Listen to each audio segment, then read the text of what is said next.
So welcome to session 15. So I'm going to go ahead and take you to where you guys, the map where you guys currently are.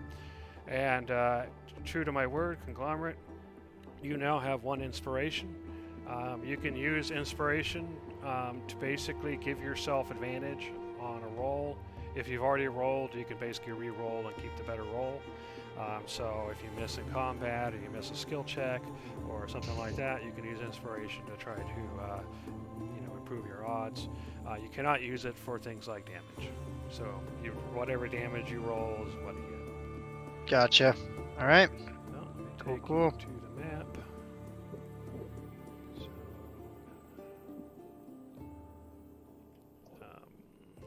Oracle activate. All right. So you had just visited the Oracle, and you started to leave. You know that shortly Sebastian will be coming to, to speak to the Oracle himself as well as various other people, and that he'll meet you at noon when the group starts the return trip back to the Sepagus Watchtower. So, is there anything you wish to do before heading back to the inn or waiting for Sebastian? Yes. It's library time. Yeah, If it's library library time. If I only have a half hour, I will put it to my best use. As long as I can get.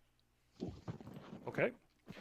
So, what sort of information are you going to be looking for? Is it going to be, it could be something about one of the settlements. It could be various, lore, other information. So, what is it you're looking for exactly? Actually, several things. I don't have any notes on it. Let me think here. I've got 3 magic scrolls that could be helpful. I'm gonna take about 2 minutes just to walk from shelf to shelf to try and get an idea of what they actually have here. So I know what I can look for. I'm not going to waste my time looking for something they don't actually Okay. have. And Yeah, then, go ahead and give me probably a history check. This will basically be your ability to kind of go through historical documents and stuff like that, and kind of parse the information quickly. Meanwhile, Tavros okay, points over at Judge and goes, "Nerd!" Yeah. just for that, I'm good. Looking around at these people here in the library, they're all studying and have the idea that arcane knowledge is present, right? They're Are they definitely not even paying studying. attention? This isn't actually the Forbidden Library. This is this library is public to anybody. Um, Oh, you okay. only get access to the Forbidden Library when If you I you complete your trial. do do my undead tower trial, which is going to be cool. Okay. In that case, I'm not going to try and finagle a guidance out of this. I'm just history and okay. Also, is this thing this big old solarium looking thing over here? Is that like moving currently, or like Yes. what's it So doing? it looks like the spheres seem to represent the celestial bodies in this particular world's Mm-hmm. system, and they do seem to move and keep time.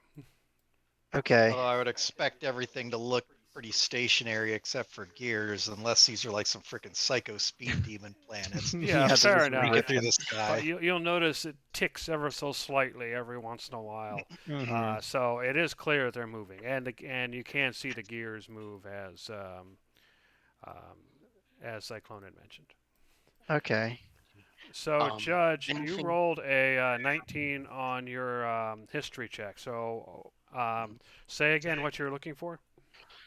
Um, whatever I can find about the underworld, the peaks, because I believe that's what where those pantheon people might be hiding. Let me check my inventory. Okay. So, yeah, so you definitely find information about the underworld, Steep. and Yeah. some of this you've definitely heard before, such as the four entrances to the underworld. But I'll go ahead and list them off real quick. Give me a moment. There we are. Yeah, so the four entrances to the underworld are the steeps, the cleft. Mhm. So I'll go ahead and put this down. The steeps, the cleft, the Left. shattered gate, and the Cocytus River. So the steeps appear to, which I think is the one you wanted to look at. So the steeps appear to refer to some sort of cave, and apparently deep within the cave, there's basically an entrance to the underworld sea, and apparently there is what it refers to as an iron boat, and it seems to suggest that this boat is one of the few things that can still sail on the sea, the underworld sea, that is. It also mentions something about an iron gate that keep in creatures of the underworld. And it further mentions that rumors there are rumors that some sort of worm, ancient worm, has made its lair in the place. Sorry about that. The cleft appears to, the longer name for that is the cleft between worlds, and high in the mountains. Apparently, there is it basically describes it as a giant sinkhole, and the sinkhole kind of the top of the sinkhole is at the top of the mountains. And then as you go deeper, the bottom of the sinkhole actually leads to the Jorn Caverns, which also lead into the is another way of getting to the underworld. And it suggests that there's some sort of massive cave network that leads from the base of the mountains all the way to the top, and from the exit of that cave network, it is believed that you can reach the cleft between worlds. And as you go and you start looking for information on the Shattered Gate, unfortunately, your search isn't as successful. The Cocytus River, however, you read that there's a river that leads to the Undermount Rivers, which is apparently a network of rivers that span underneath the mountains, and it apparently connects to a sea entrance at the northern part of the island, near a desert. And apparently there is a passage, basically where the river splits in an unnatural way that leads to the underworld. And so, given your half an hour, that's about all you're able to learn. Okay. So while that's happening, Judge is busy going through scrolls, and you maybe hear him mutter every once in a while about one of these things I mentioned. What's everybody else do during that half an hour? Darcy's gonna go to the little fountain thing, basically freshen up over there, and I guess put her hair up in a braid, basically kill time and just preen. Fair enough. All right. Anybody else? Cyclonin or Conglomerate? I'm gonna wander around the library a bit, just see what's actually here. Okay. So yeah, I mean, if you're taking a quick perusal, you'll see various documents. One thing that catches your eye is records of the of previous oracles. one scroll seems to reference the Oracle guards. Other scrolls seem to reference mundane topics such as cost of food, repairs, that kind of thing. Another scroll will actually list some of the people that have come to see the Oracle. Seems to be some sort of public record. And if you look hard enough, you'll actually see a scroll somewhere with your names on it. Hmm. And then you'll see various, as well as various histories, and and stuff like that. Weird. All right, Conglomerate, what are you doing? This might be a little bit of a stretch, so let me know if it is. But I was hoping to look at the Stellarium thing and search, since my species were spacefaring, I was hoping to search some of the racial memory just to see if we had ever discovered this system or seen it or like learned anything about it. I know that this is not much to go by, but that's kind of what I was hoping to do. All right, well, tell you what, go ahead and give me a history check. Okay. Oh, I'm horrible at history. Let's do it. Bonk. No. Okay, I know nothing. You're thinking about it, and you think this place looks familiar. You think that maybe your people did discover it. Okay. However, you also got a itch in the back of your mind that you wonder how accurate your memories are. Yeah, that makes sense. Okay. Oh, good. I guess I'm just staring at big floating circles then for about 30 minutes. Okay.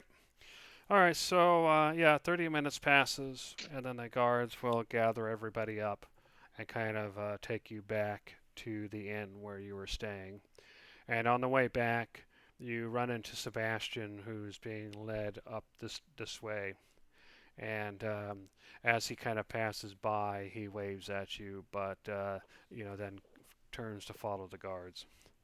So you reach the inn, and as you get there, they put out some basically a snack, some bread and wine and cheese, and you can see various other people from the pilgrimage kind of sitting around, and a good number of them have a disappointed look. But you can see that there are still a few that seem to be excited, as if perhaps their turn hasn't come yet. So you guys are at the end. So what do you do, if anything? Go ahead and bread and cheese. Go ahead. Eat bread and cheese. I will go ahead and tell everybody else the stories that I found of the of other portals and the cave systems and how strange and interesting this place is yet to explore. Okay. So is there anything you want to talk about dealing with that, or doing anything else, or do you want to fast forward the time? I want to get something to drink.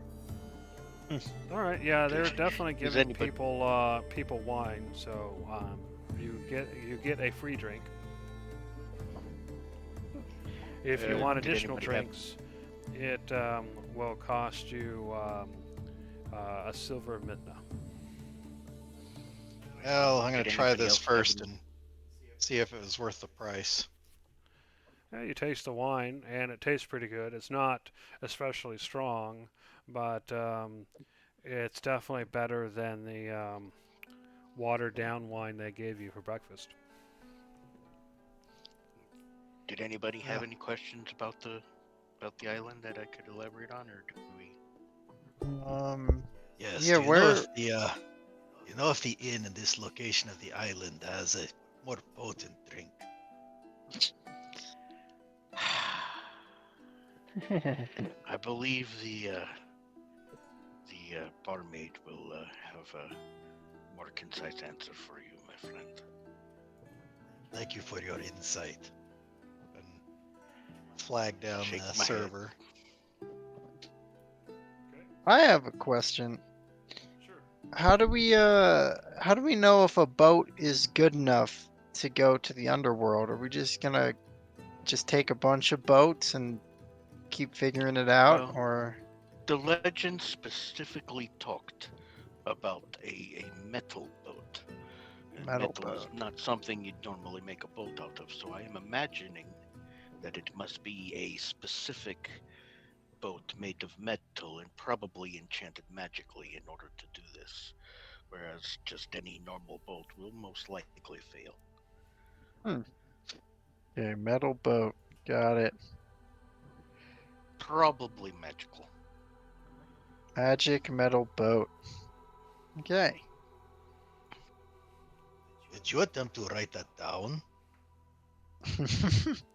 No, I'm not doing that anymore. I'm giving it up.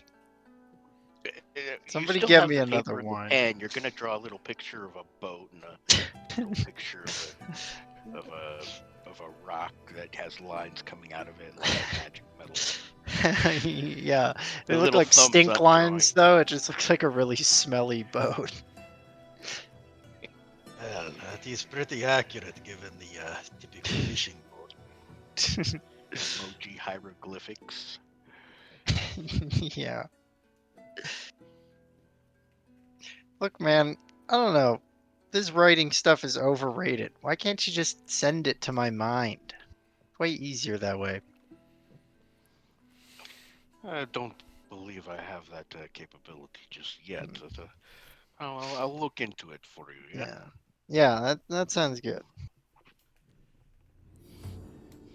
I hold two fingers up to my temple, close my eyes while pointing in Conglomerate's general direction, or facing Conglomerate's general direction.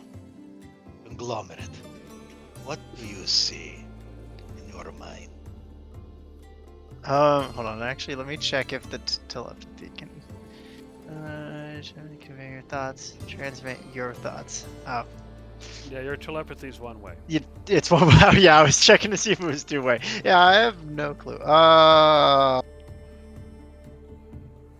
Wine? So you do not see me rolling my eyes at you at this very moment. Ah, bad guess. These things are not so easy as you seem to think. Yeah, well, neither is reading. Okay.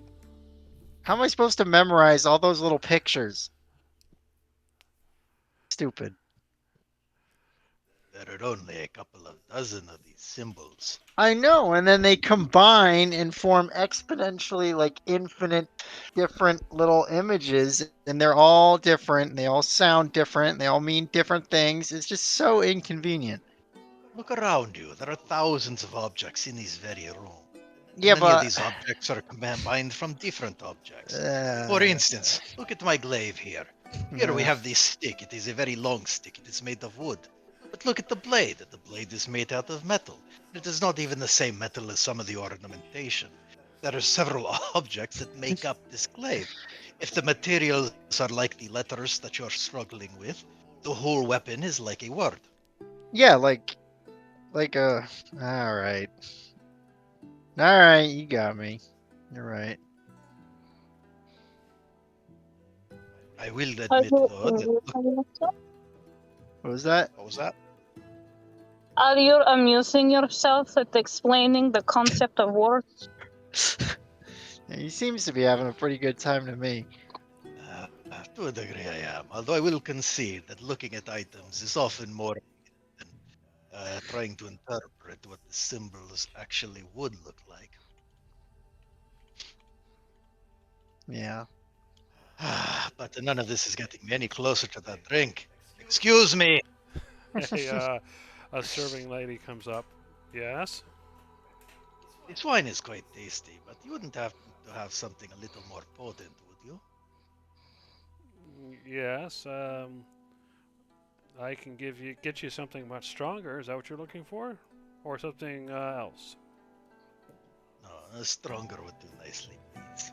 Okay. Well, it's more expensive, so it'll cost you 2 silver mithna. Dang. That's a Here you price. go. Okay. She takes the money and walks away, and then later on, comes back with a glass. And it's actually made of glass. It's fairly ornate looking, and as she sits it down, you see this darker brownish liquid, and she says, "That's the strongest thing we have." Well, I will give you points for the presentation. Let's see how it tastes. I'm gonna take a sniff of it first. Yeah, it basically tastes or smells like some sort of really strong brandy. All right, well, I will start drinking it. Okay, yeah, I mean it tastes like a high quality brandy. It burns as it goes down, and yeah, it's definitely one of the stronger drinks you've had since you've been in this world. Not the strongest, but one of the stronger ones. This is truly an ideal remedy for death. Thank you. You're welcome. And then she goes off.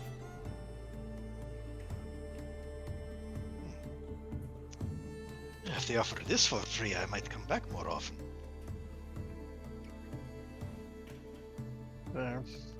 Not sure the draw is the bar, though. Although an Oracle-themed bar would be... I feel like that would make a lot of money. They just need to redecorate, I suppose. Yeah. So, Judge, do you have any additional trivia about this place? If I had more time, I could have done a little more research. I still need to look more into the undead legends of this land. Maybe I can get back up into the library a little while later. How late are you talking about? We do have apparently an increasingly large number of missions ahead.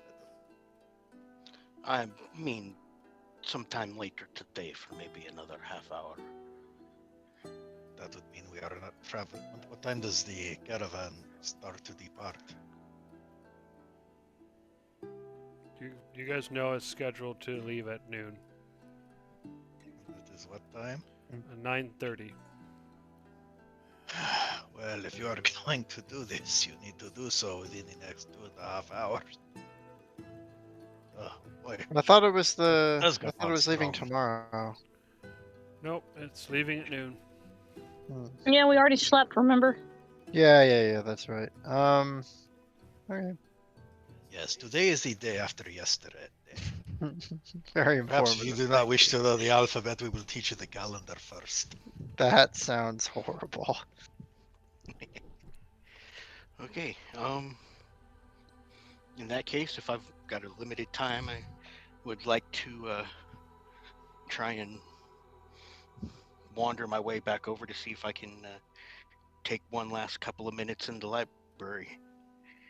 As you start heading back up to the oracle, or to the structure, you notice that there are some guards, and they see you coming, and these are the same guards that have the blue eye on their tabards.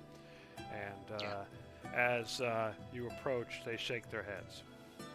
You there, stop where you are. You're not authorized in this area.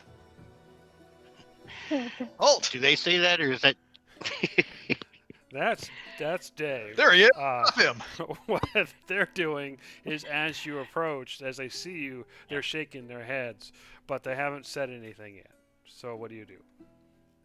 I walk up to within talking distance, so I don't have to shout or yell, respectfully, and I don't have to be, too close. And I Okay. say, please, I would like maybe just a few more minutes in the library. I'd not gotten to finish. I will bother no one, and I will not disturb the oracle. Just One of a the few more minutes guards would be steps forward, and she says, "Perhaps another day. You see, there's only so many that we are allowing inside due to issues." I understand completely, and if I can help alleviate, but we're Sorry, leaving you today. got to speak up. Sorry, I completely understand, and if there's any way I can help to alleviate any security concerns while I am here, I will be more than willing to help. But I'm leaving today in just a few hours, and I could really use just maybe a little bit more knowledge. Okay, go ahead and give me a persuasion check.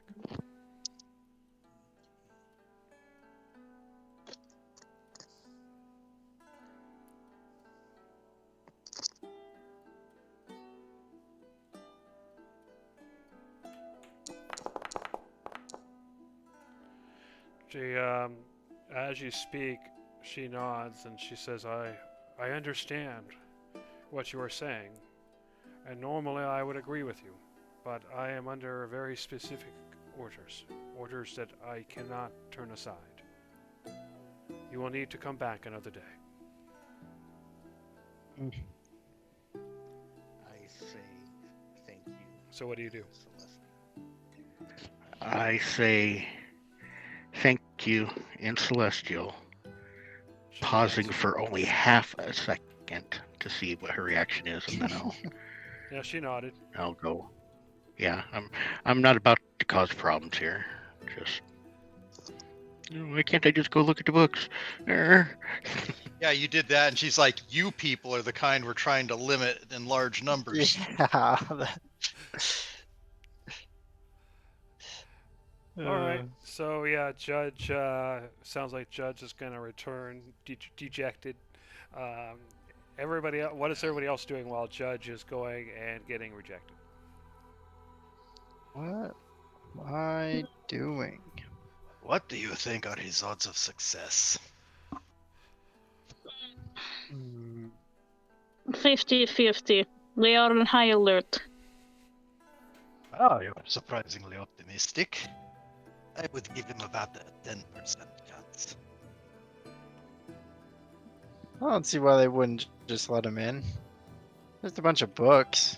Not like it's important. If that were the case, then they would have granted us more than 30 minutes. I guess. I thought they were just trying to get us in and out, in and out. You know, Oracle's got a lot of people to see. Well, the Oracle is not in the library.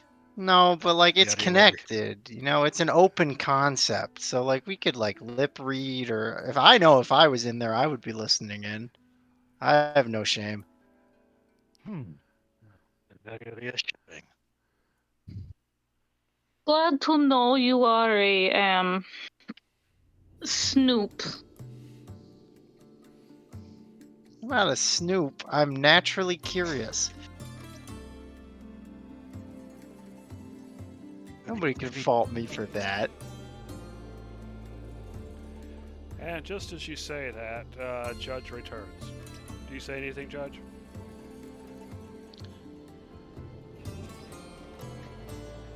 If you're talking, I we guess can't hear you. not.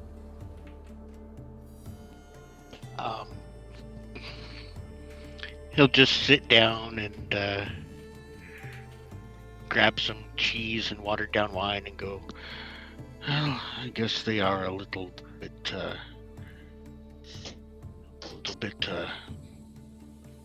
on edge. I wonder why such high security. Now, Man. Longer at the are you cheese and glad watered you down did wine. not bet on his behalf? You had attempted to. I guess so. I guess their book club is pretty serious.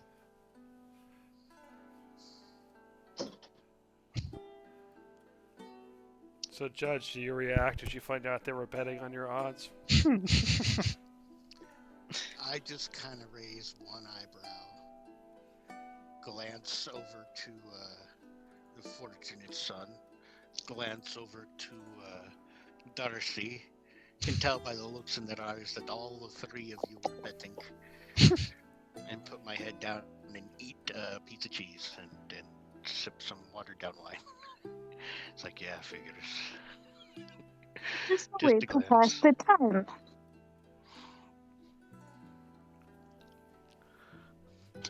Is there any like sausage or beef jerky or anything with the cheese and wine?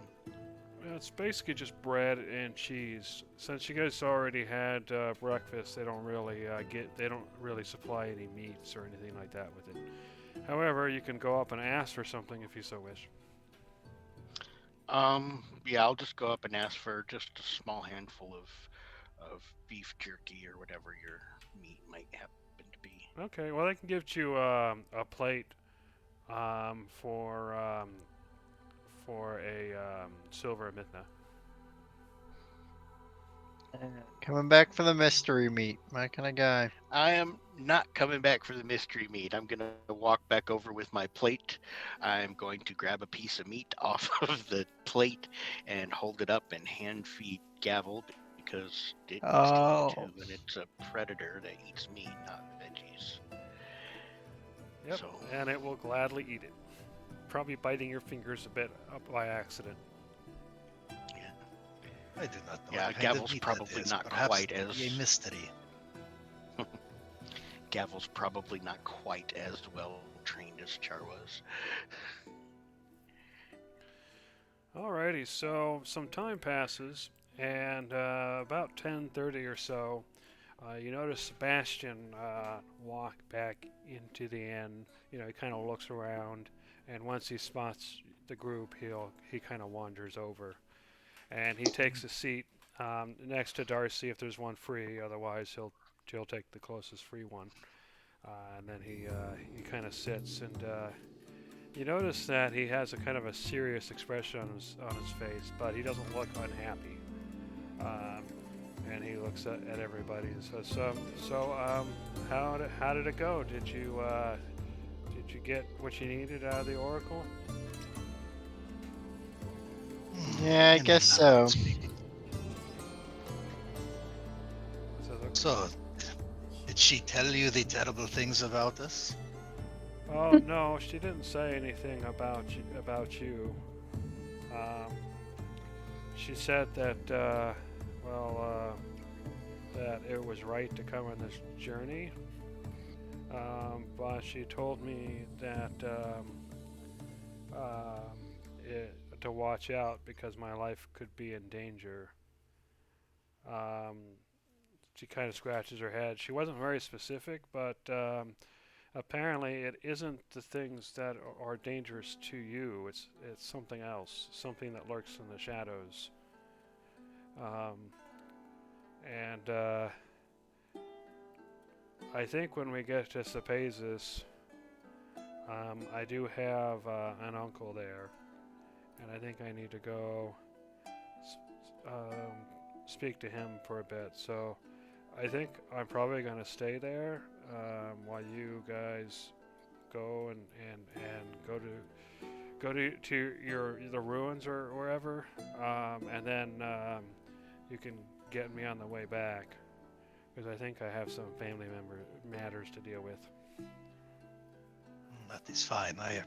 Our explorations promise to be dangerous, and we do not need you participating in a monster hunt. Potentially more than one. He nods. And she said something weird too. She says that I'm gonna meet somebody along the road, and that they're more dangerous than they seem, and I shouldn't trust them. But I don't know. But she wouldn't tell me who it was. Said you're going to meet, not that you already have met. Yeah. Okay. Interesting. Well, I suppose we shall see. Perhaps that could happen as soon as in the next day or two. What we expect, a day to get to the watchtower, and then another day to get to the city. Yeah, something like that. When we get there, there's a big tavern. I think it's called the Serpent's Tooth, and apparently it's where travelers go when they arrive. and I think it's the only one they have, the only inn they have in the whole place.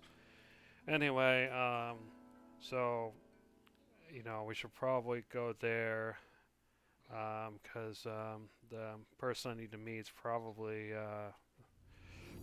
there too. Last time I remember him, when he visited, he did like to drink a lot, so he'll probably be there. And you guys are welcome to join me. You can probably rest there before you go on your journey.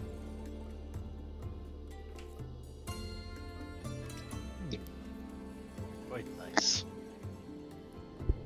Sounds like a reasonable plan. Okay. Whoa, wait a minute. So there must be something wrong with it. Sorry, excuse me. All right, so it's about 10:30.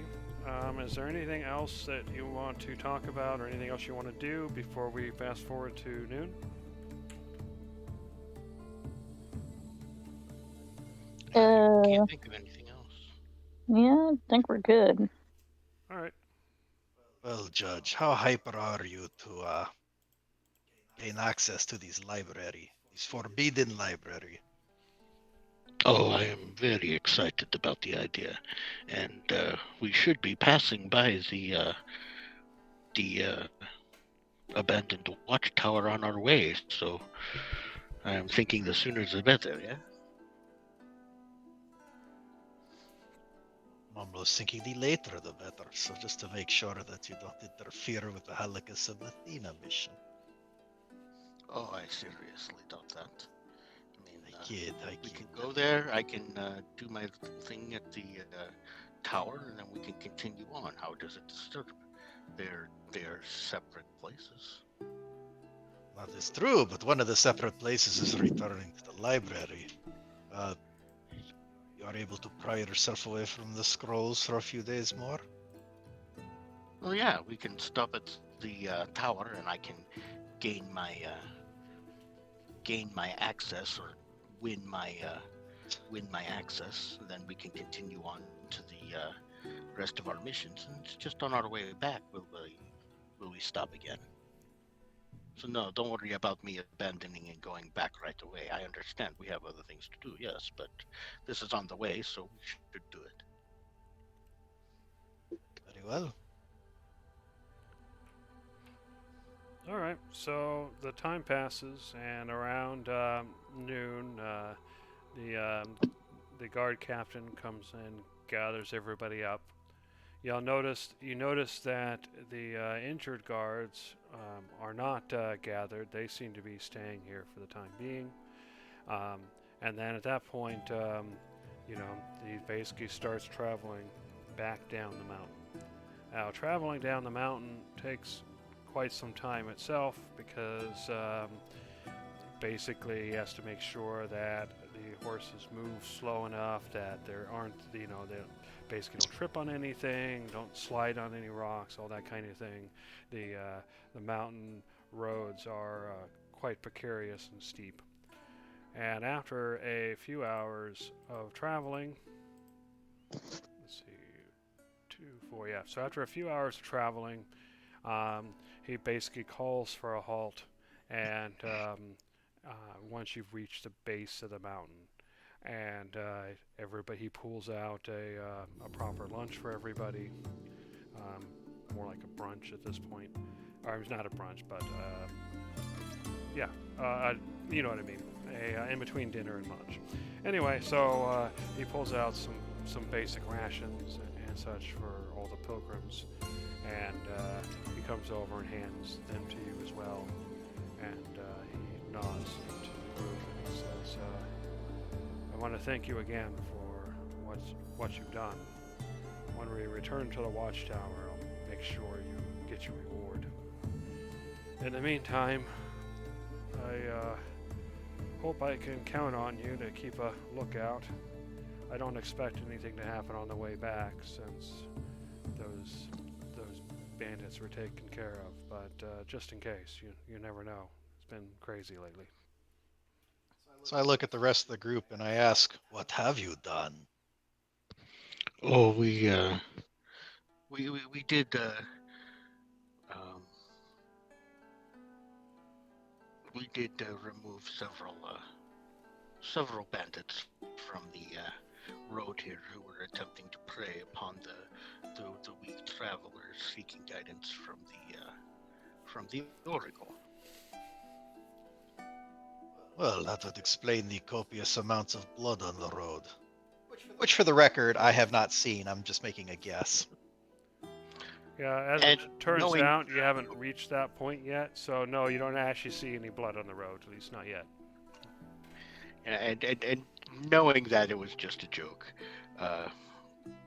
Judge will say, "Oh yes, if you think this is bad here, if you go down that way and then just turn left a little bit, there's this place just completely soaked. It's got sticks and everything." You seem to be quite delighted with your handiwork.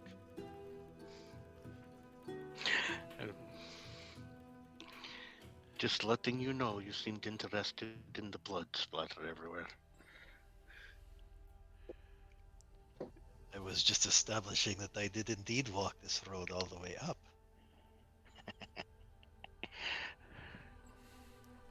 Alright, back to the Kind of smiles. Back to the trip.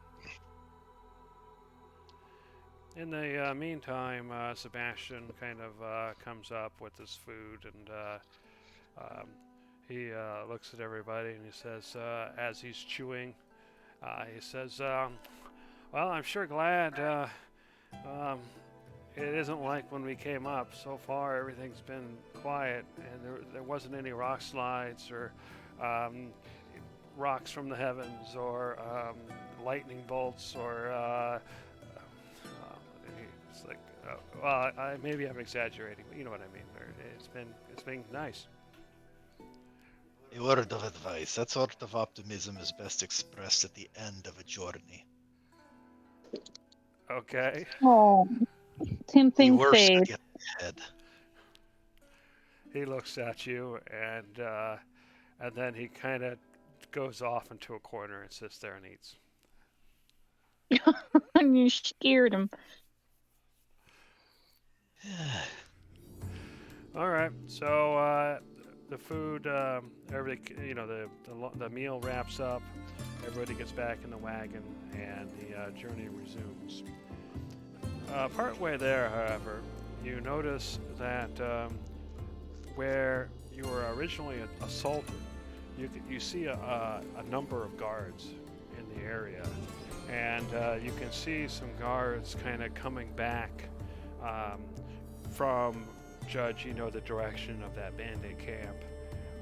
You can see one of the guards, so you can see they're holding things like tents and stuff, and basically they seem to be bringing back anything that you guys hadn't already grabbed, and one of the guards kind of walks up to the captain and he says, "The area's been secured. We've managed to pull everything and comb the area. There are, well, I did get a message that it would be handled by the Oracle's guards, but we were already sent, so we did the job.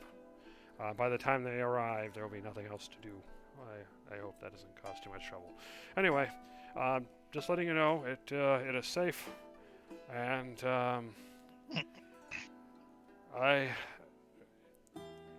we have heard word from, or we sent word to Cantonese and Cephesus.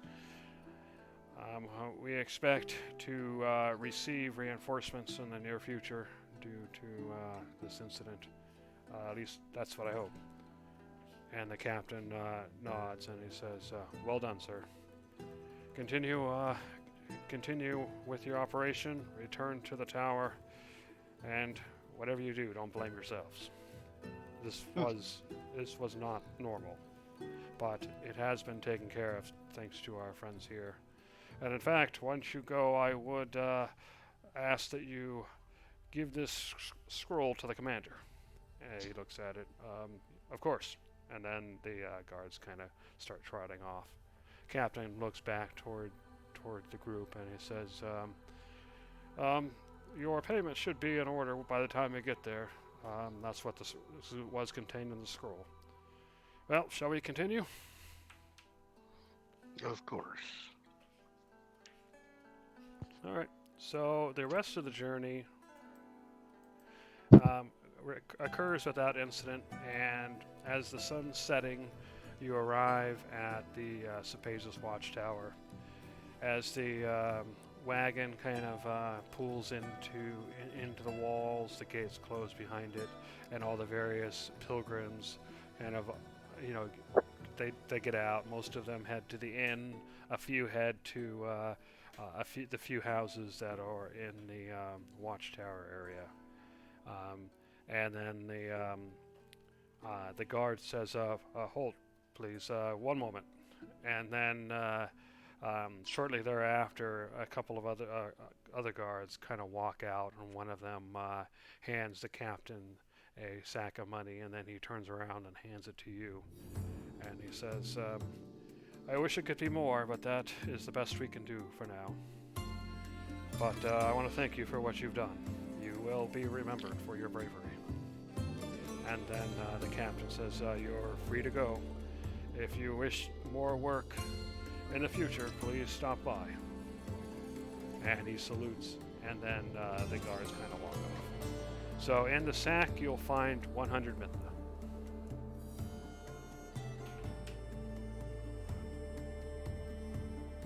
All right, so what do you guys do? So I guess Tavros takes it all. Tavros seems oddly uninterested.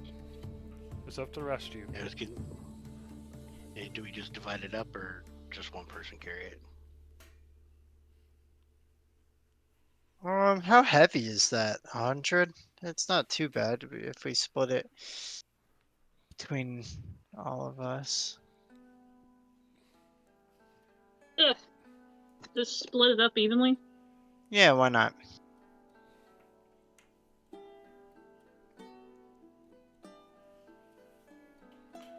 All right. So the question then is, there are normally six of you. So if you were to give 16 to each person, you would have 4 left over. How many people were involved in the fight? Well, which fight? I was there for half the fight. No, I'll Yeah, pass that on the counts. extra. Oh, No, I'll goodness. pass. I don't need the extra. I'll just take Divided my- among 5 people, that is 20 mitnas per person. Seems pretty straightforward. Yeah. That does seem to make sense in my brain. Okay, so you're going to split it 5 ways? Yep. Okay, 20. does make it easier. All right, so you split up the money, 20 to 5 of you. Actually, I should give some to Gizzard, right? Yeah, Gizzard was there for the And fight. Tavros.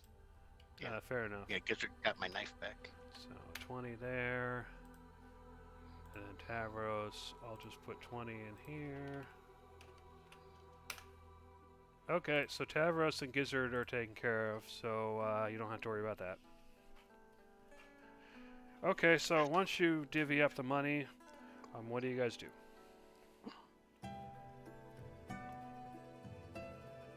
Well, this seems like a fine place one could spend 3 days in. Now, why are we spending 3 days? Yeah, shouldn't we just keep going on our journey? Why would we stop? Exactly, Judge. I do not know why you suggested 3 days. Yeah, Judge, what are you talking about? Well, perhaps we should get a drink, get accommodations for the night, and get back on the road in the morning. Sounds good to me. Okay, so you go into the inn, and the innkeeper, his booming voice comes, you can hear him as soon as he sees you. And the heroes join us. The heroes that saved our guards from certain death. And As everybody soon as I hear cheers. this, as soon as I hear this, I start taking several side steps away from the group. Alright. This is Wow. uncomfortable. And then you hear hip hip hooray! Oh my Yay! goodness. And then the innkeeper walks up and he bows his head and he says, "It would be an honor if you would stay in our inn for free." Oh my goodness. And free drinks? Oh. You're too kind. He And looks free at you a drink. little weird, and then he nods. He says, "Of course, Uh, free drinks." Oh, how sweet of you. Oh my I god. think I love it. does does the fortunate son get a little bit Yeah, all of a sudden he's standing behind me. That's right. No, he is not. free drinks? Yep, you're right. He All says, right. "We have 2 nice rooms for you. It should be enough to fit your group. How many people is it?" 6. He nods, Right? and he hands you 2 keys. Thank you. Somebody else hold on to these. I will lose them. I'll at I'll least go take ahead. one of them. And I'll grab the That other just is for smart. responsibility's sake. That way I can get somebody's room open. All right. There we go. All right, so you got the keys. This particular and, watchtower. The innkeeper says that have a seat at a table. I know it's a little crowded, but there's a free table over there in the back, and we'll give you your evening meal, and then in the morning, if you wish to have a breakfast before you leave, that is included. Feel free to order any drinks you want, although only for those within your group, of course. And then you see Sebastian kind of trailing in, and he says, "All right then. Anything else you need?" I thank you so much for your hospitality. That is more than enough for now. Thank you. He nods, and he says, "Of course." Now, this watchtower, it doesn't have any sort of, not a full-blown library, but no sort of knowledge repository. It just has a little. Not church really. and There stuff are like there are the temples, or sorry, one temple. But you've Okay. noticed when visiting other temples that they don't actually have a lot of Books. Yeah. paperwork. They don't have any real scrolls or anything at the temples themselves. No, that's Judge had an idea, and he's just making sure. Yeah. Yeah, you After did taking find it, a library in Cantonese, but that's a city. But you haven't seen anything like that at any of the watchtowers. Okay. He takes a sip of his drink and kind of turns close to Darcy and says very quietly, "I was wondering. I know that normally you like performing your beautiful melodic songs, but perhaps you can help me get some stories started today." Spread rumors? Oh, yes. No, I I like this. I wonder if we can encourage all of the very many men here. They're all. He said it was crowded, right? Jeremy? Sorry, what would you ask? That the place is crowded, right? Yes. Well, there's a great many men in here, and they've all had their own experiences. Perhaps if we can get them to start sharing ghost stories and stories of the undead. You know, folklore is a form of lore. Perhaps it might glean us some useful information if we were to encounter anything along those lines. I'm not sure how you want me to help. I mean, besides just asking. Okay, well, perhaps you can tell a short ghost story, but a good one, and then encourage everybody else to share theirs, and we can listen to the ghost stories one at a time. And it would be a fun evening, and I could do my best to glean at least some information off of the folklore. I can cross-reference, and if many stories have similar facets or different facets, it's a form of analytics, book learning that I can do very well. But I need these stories for them to be telling, and you are much more agreeable at people doing as you wish. Hmm. Or check this out, an epic recountance of our adventures in the form of a song. Well, we know what we did. I'm trying to learn something new. Yeah, but these people that we're talking about don't know what we did. Or not exactly. Oh my gosh. We could get them to think we're really cool. And then you could just be like, hey, tell me your best ghost story, and I'll pick my favorite, and they'll be crowned the winner. Like, you gotta make it a game for these people, you know? That's kind of what I was doing, making it a competition. Tell a better ghost story than the person before you. And I thought our resident bard would be able to get it started Darcy, in the most affluent manner. did she know wait, what ghost stories do you know? Now I'm actually curious. Give me your best ghost story. She's a bard. She can make up any sort of fantasy ghost That's story and true, make it sound yeah. good. I know tales. I know legends. Oh. And I can also spin a yarn. So, what will it be?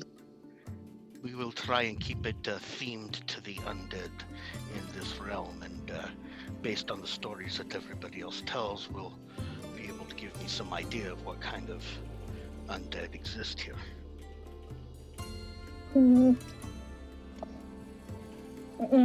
Alright. I'll keep it to generic ghosts.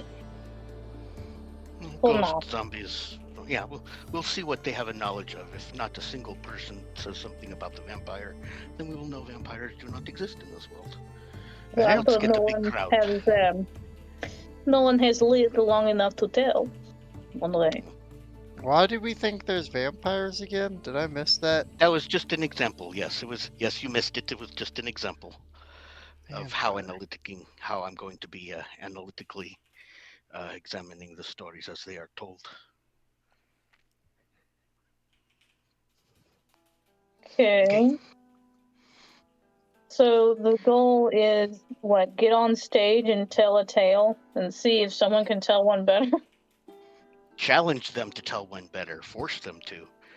Force get up them there. to. Yeah, Yes. you get Or up there. You else. say a good.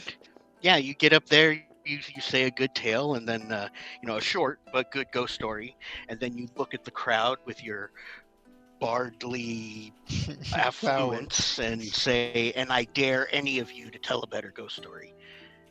And the challenge begun. What do they get in return, though? I'm sure if it's a challenge, there has to be... what? It's everybody's sitting around drinking. This is a bunch of guys in a bar telling stories. It's its own reward.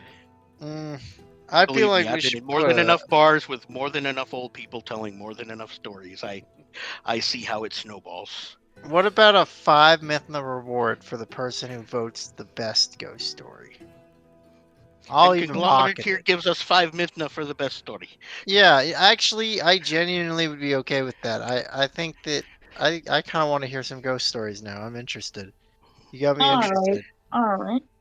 I want to hear one about vampires. They're Yeah. those old dudes who are picky eaters, right? Yeah, I mean, and you see how the analytics is going to work is like even if all these people tell fictitious tales, I don't they're know all any of based those on- words. I just Okay. want to hear ghost stories. Oh my Okay. Those are a lot of really big words for me. Well, Analyticals. don't worry, I'm going to be. Yeah, analytics. Yeah, that one. But don't worry, I'll be taking it all in once Darcy gets the ball rolling. Then Judge will sit back quietly and be listening intently and absorbing and filing information.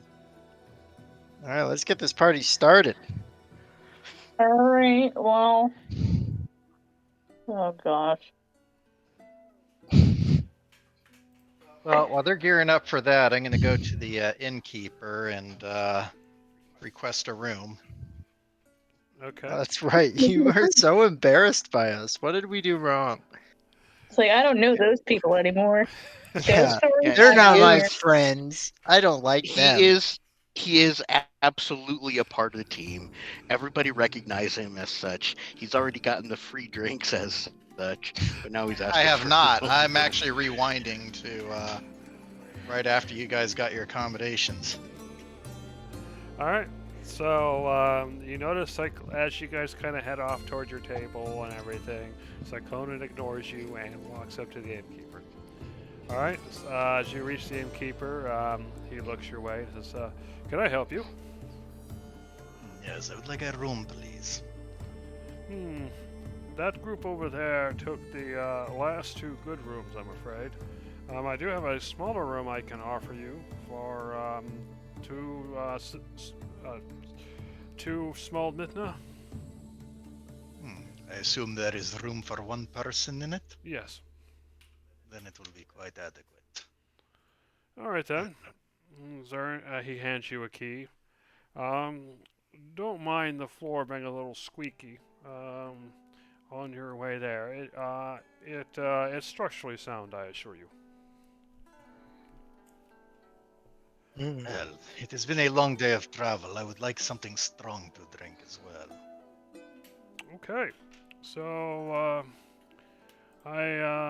we do have a nice whiskey I can offer you. Let's see, a half Mithna will get you a tall glass. Okay, I hand him a Mithna. And next, get my half Mithna change here. Yep. And earlier when I said silver Mithna, I meant small Mithna. Oh, okay. How much did you say there? Was it 2? Yes, 2 small Mithna. Okay, so I gotta bring that up to 94, and then I gotta bring this down to 5. Alright, there we go. All right, so you get your drink, and the innkeeper kind of looks around. I'm afraid the hero group, they did do quite a tremendous deed for us. Anyway, I'm afraid they've taken the last table, but there's a stool back there. If you want to sit. The stool's not mounted to the floor or anything, is it? No, it's just a stool sitting there all on its own. Well, perhaps I will grab the stool and bother the heroes about their exploits. Sounds good, but keep in mind that don't cause them any trouble. I don't want to hear them complaining about you. Yeah. Well, they will probably complain about me no matter what I do. All right, so you head off.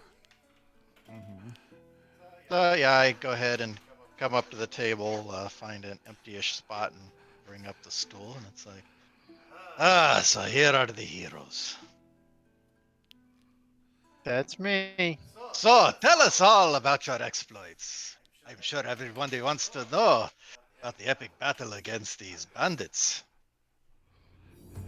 Am I not correct? Oh You hear cheers no! from the crowd, and everybody in the entire place all turn to look at your group. Oh, it's time. What a play. I like that. Well, we're supposed to be doing ghost stories so I can learn something. No, He's just no stirring more it up. ghost stories. Well, you segue into it. Come on, you should be able to salvage this. I have just set up so that you've got a dialogue here now with these people. You're just like hero story. Cough, cough. Everyone look this way. All right, Darcy, you're up. Regale us of our deeds. Yeah. Here we go. Let me get back to the computer. I can do a roll. Roll for performance and regality. In bardic fashion. All right. So, what is it you tell them? She's basically gonna tell them the key points of we adventured and everything was fine until there was a swarm of guards and they sounded strange and they asked for a toll, but we knew something was wrong, and that's when we realized these aren't really guards, they're bandits, and that's when the fight broke out.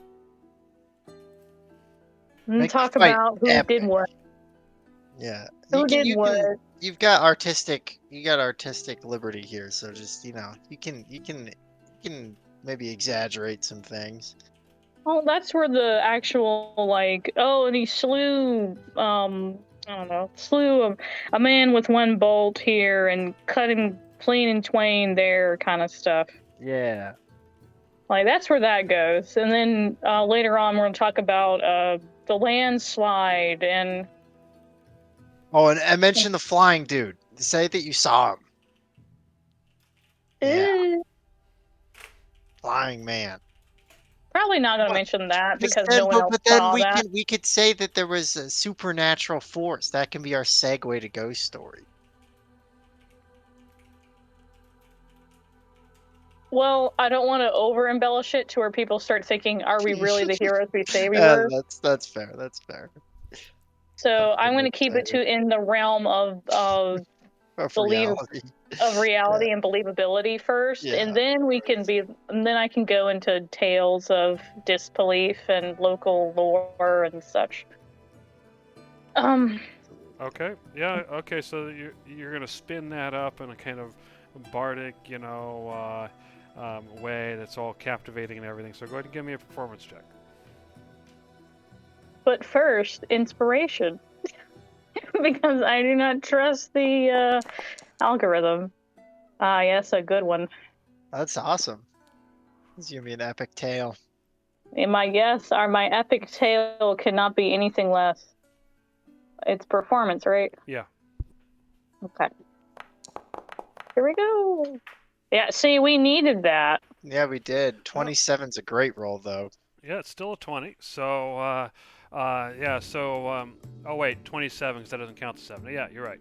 So you hear cheers at the end, and you hear chanting, "Heroes, heroes, heroes, heroes!"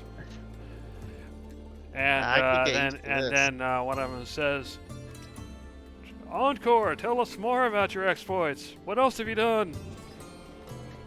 Oh no.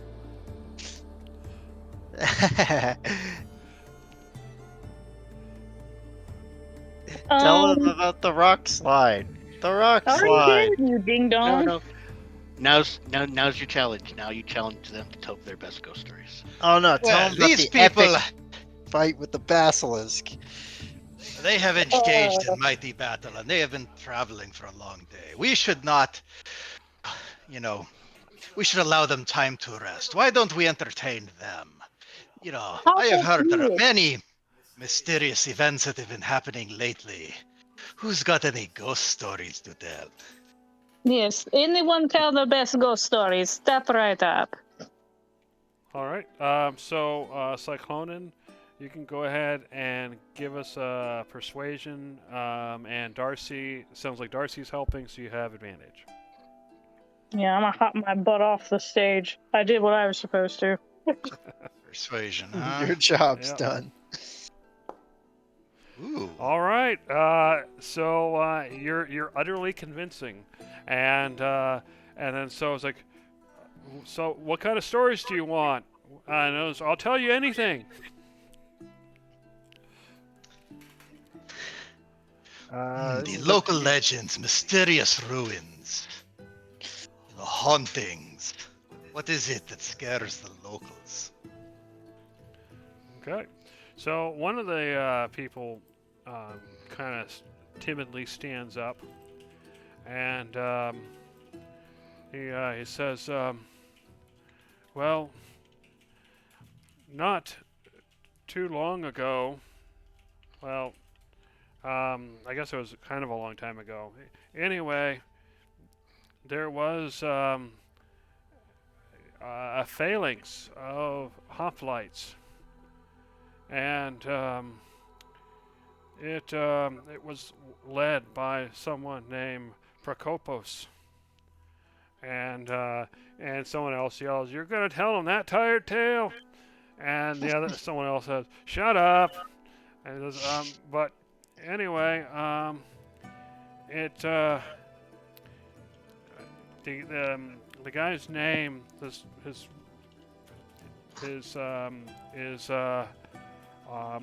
Lacagos,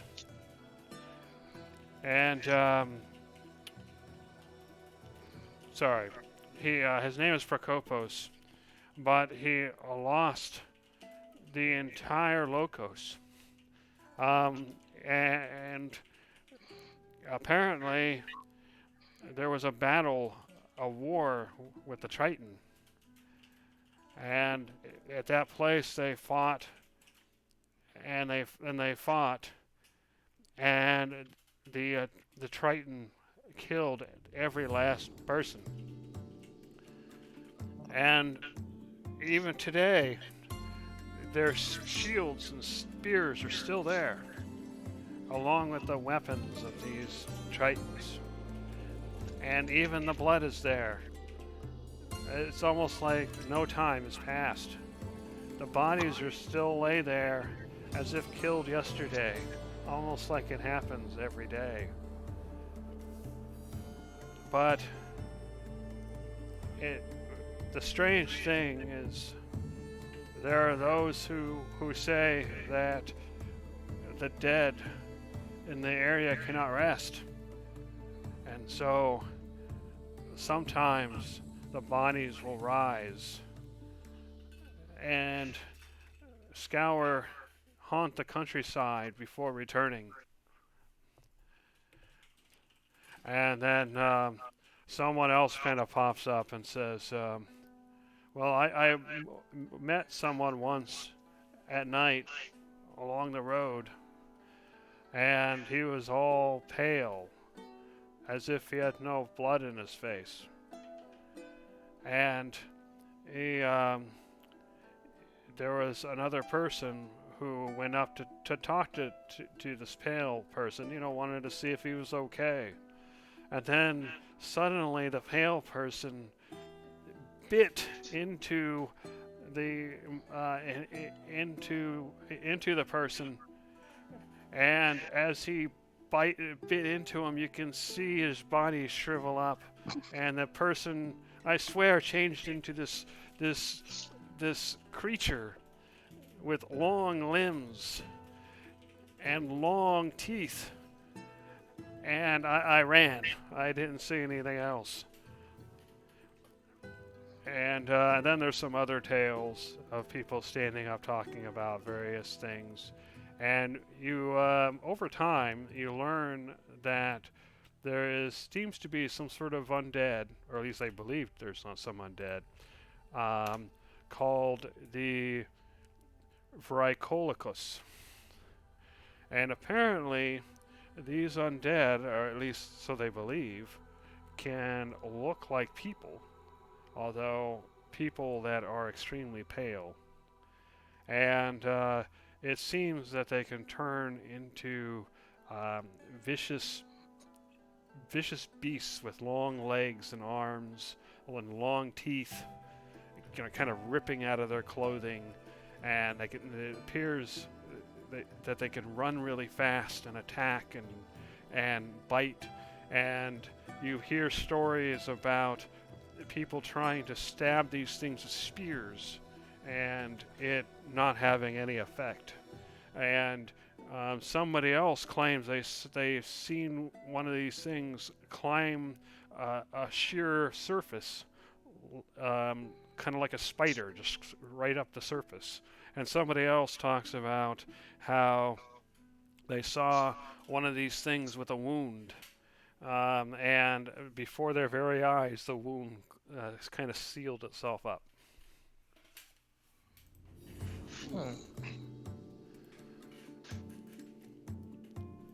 So you're not sure how much of that is true, but that's about the gist of what you get over the next few hours. Okay. I will. Okay. That's a lot to think of. So everything eventually calms down. People start leaving. There's still some people here, but not nearly as many.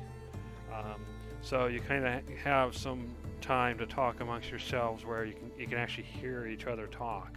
So what do you guys talk about, if anything, before you go to sleep? And you thought I was trying to sabotage you. Thank you, and thank you to Darcy for encouraging the locals to share their local stories. I believe I have learned a lot.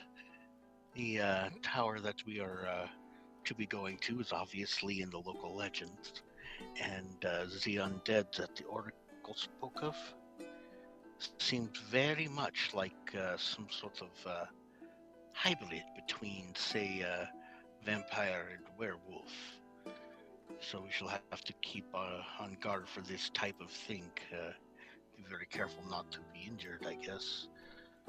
But it gives us a better idea than if we're walking into spirits or ghosts or zombies. Or we'll have an idea of what we're coming up against and how best to defend ourselves. So thank you.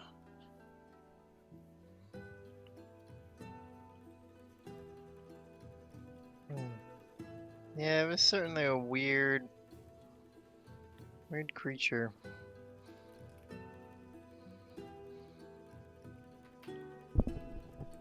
And so, as you guys are kind of talking, Sebastian's there still, and he kind of leans over and he says, "That that thing they mentioned, it's just a story, right? It's not real, right?" No, Of no, course, it just couldn't like be the real. nymphs are not real. You're so mean to him. Sebastian, we don't know. For now, count them as just stories. Okay. Do not worry. I think one of you guys has a key, right? I'm in your group, right? Yeah. Yeah, You you said can. 6. I have a key. I have a key. Can I have it? So I'm tired. Are you So sure long you're as you okay don't there? go to sleep before we can get in the room. Are you sure you are okay, Sebastian? You seem more distracted than sleepy. I'm okay. I'm just tired. You know, we saw the oracle, and we're on the road all day, and now apparently these undead creatures are probably real. And he kind of points to Cyclone in as he says that. Anyway, I think I just need to go to sleep. Well, before you All do, right. first of all, Insight check. even if they are real, it has nothing to do with you. But the other thing is, did the Oracle say anything to you about the gods?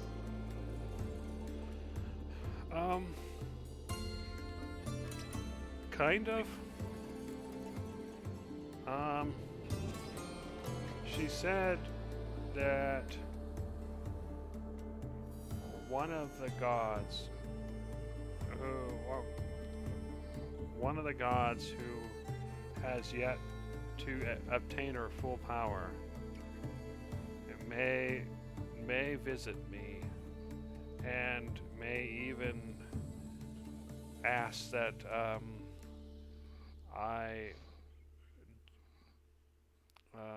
what did she say? Well, I don't know, but anyway, something about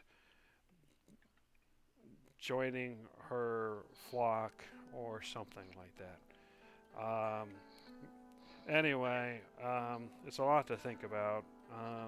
I'm not sure why this god, or I think she said goddess. Well, anyway, I don't know why this goddess would seek me out in particular, but I obviously Anyway, it's a lot to think about, so I think I'm just going to go lay down. Well, many of the worthy have no idea why they were chosen to bear the burdens that they do, but those people, despite not believing themselves, go on to do great things. Please remember that. Another thing I'm kind of curious about. I mean, I'm sure you've heard plenty of tales about the gods, and many of them do not have forms that are familiar to the populace. How do you think you would react if you were to see one in their true form? You're, I you're don't scaring know. me. I have heard stories that people, there have been champions and there have been priests who have seen at least the god, a part of a god, or a god in some form. But I never really gave it much thought since I am neither a champion or a priest. Well, I have a bit of a prophecy of my own to offer. The chances are that this goddess, when she chooses to appear to you, it will be after she has made her capabilities and intentions known. I'm sure she will, show that she is someone to be respected and trusted. You would do wise to remember that should she present herself in her true form. Okay, I'll keep that in mind. All right, I will let you go to sleep now. All right, so he takes the key from you, Darcy, and then he heads up the stairs. I am sure that other room will be quite crowded. Alrighty, so once Sebastian leaves, do you guys do or talk about anything else? Well, I... Go ahead. Sensitive for sure. Sorry, what was that? She basically said he is sensitive for sure.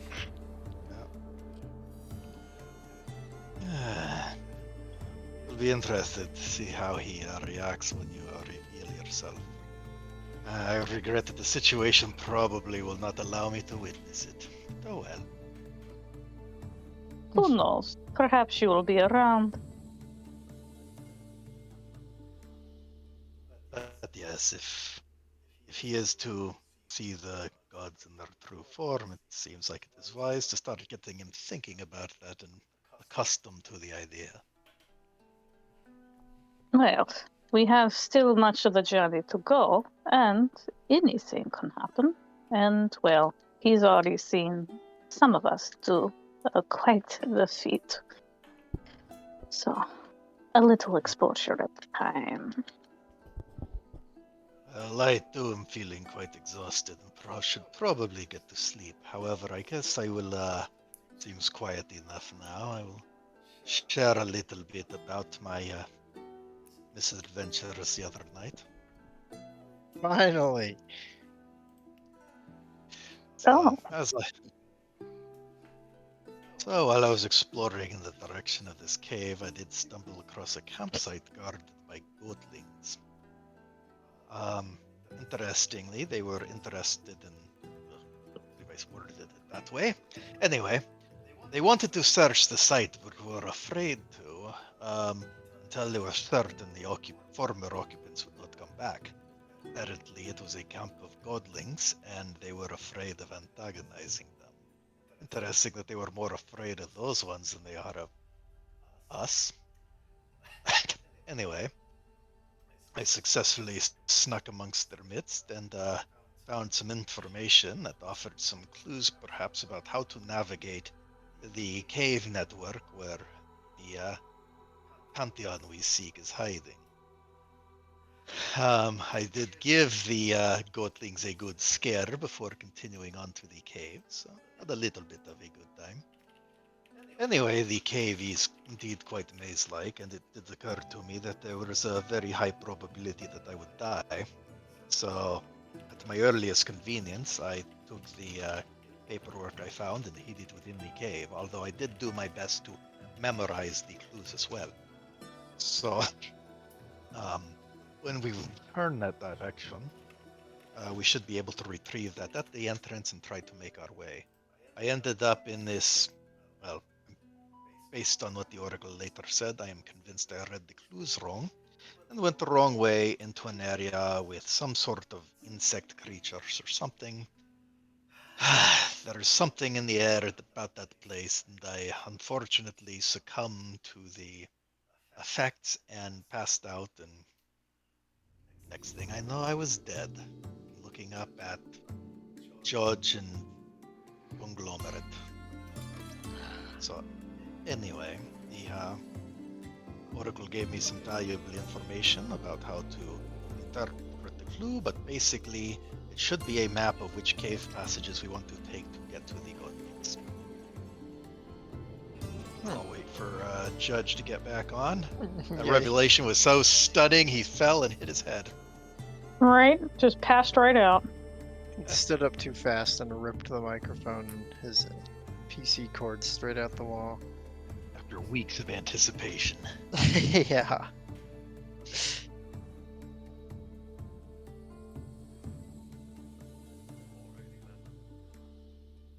It was him that dropped off, right? Well, yeah, he would have said something if it wasn't. All right. Well, guess I don't have anything else to add to that. Well, that was really the important part. The clue should be somewhere easy to obtain when we go after this Pantheon.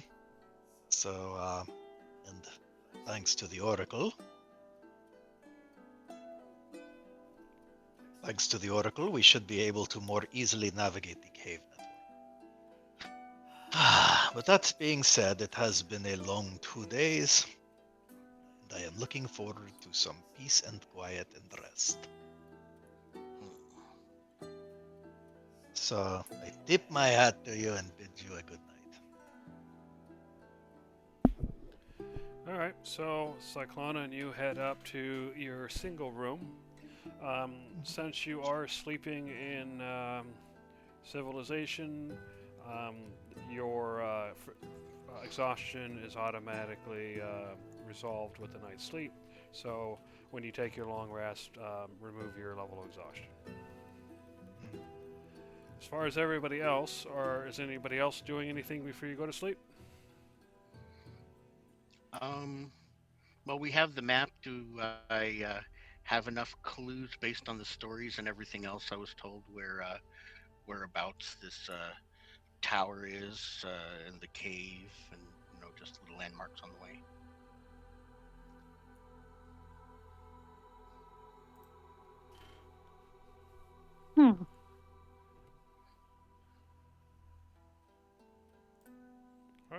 Well, if nobody has anything else, I'm gonna go ahead and fast forward. Did you hear him ask about if there was like the map and the clues and stuff as far as? Oh, you already have the map. You have is what you have. I'm sorry. Is there something you wanted specific? Yeah, I pull out the map that we have, and using the clues from everything we've gotten so far from the library and all our sources and the ghost stories tonight and everything, can I plot out the estimated location of where the abandoned tower, haunted tower is, where the cave is, and other little landmark stops along the way, just in pencil, like probably around here we should look, and that type of thing. Okay, let me pull up the map. There it is. I'll go ahead and show to players, so it shows up on everybody's screen. All right, so you did get verbal directions as far as finding the ruins. Unfortunately, based on talking to people and whatnot, you weren't able to clarify that any. There wasn't really anything in the library about the Valolus ruins. However, if you do open up the map, you were pretty sure that that tower marked south of Cepazos is the abandoned watchtower, or the destroyed watchtower, where you're pretty sure the where that the where the oracle told you to go to pass through your trial, where those undead are. And you're also pretty sure that if you follow that coast to the south, that roughly halfway through is going to be that battlefield of Prokopos that you've been told about as well, where the spears and shields still are, where the bodies still are, where it's like time stopped. That's cursed. Unfortunately, you weren't able to get any specific. You weren't able to see a map or anything of the Valolus ruins themselves. So, for that, you still have to go through the directions that you had before. Yeah. Does that answer your question? Okay, yeah, just so we had like little reminder markers on our map so that as we're going by, it's like, oh, hey, there should be something close by here rather than just Now, stumble on stuff. seeing the icon on this map, the paper map, obviously that's different than finding it out in the world. So you'll still have to figure out how to match that up and all that. Okay. If that makes sense. Yeah. Okay. Yeah, sorry about that. Was there anything else you wanted to do before you go to sleep?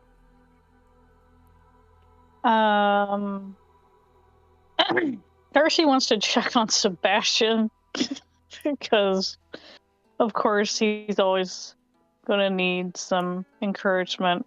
It's a lot to consider.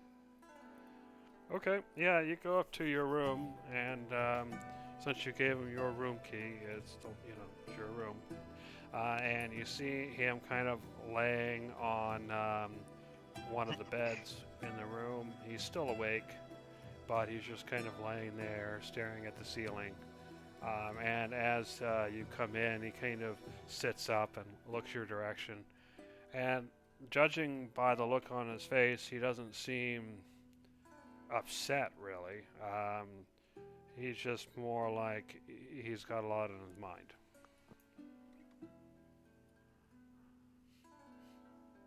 So, Yeah? Are you ready to go to sleep? well, not exactly right this second, but soon. You doing all right, considering all the things you've learned today? Yeah, it's fine. Like I said, I think I'll spend some time in Cepazos, and then when you guys come back through, I'll head back with you. But yeah, I think I have to talk to my family there, and I did get a message I'm supposed to deliver anyway, so I need to go regardless. And I hope you guys, you guys find the ruins you're looking for. From what I understand, you still got a long trip once you leave Cepazos, and it'll be through the wilderness. That is true. And yeah, someday I would like to join you on something like that, but I feel like I kind of have to just get used to traveling, even on the roads. Even that's been kind of harrowing. So, let alone traveling through the jungle. Yes, it does wear one out, and, well, you have to build your endurance somehow. Yeah. But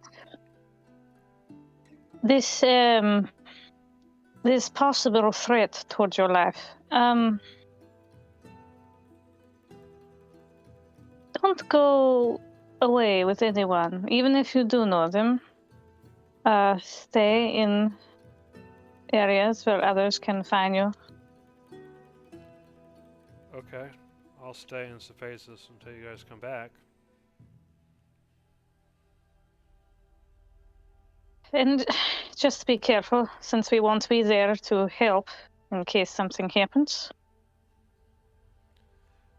Okay. Do you think something's likely to happen? Well, you had the Oracle tell you that you will meet someone on the road. We don't know what road, we don't know when. So it could be why we are not there. Just be wary. Okay. Well. Okay. Well, I probably won't be leaving the town at all. I don't really have anywhere else to go there. It's I'll be probably staying with my uncle.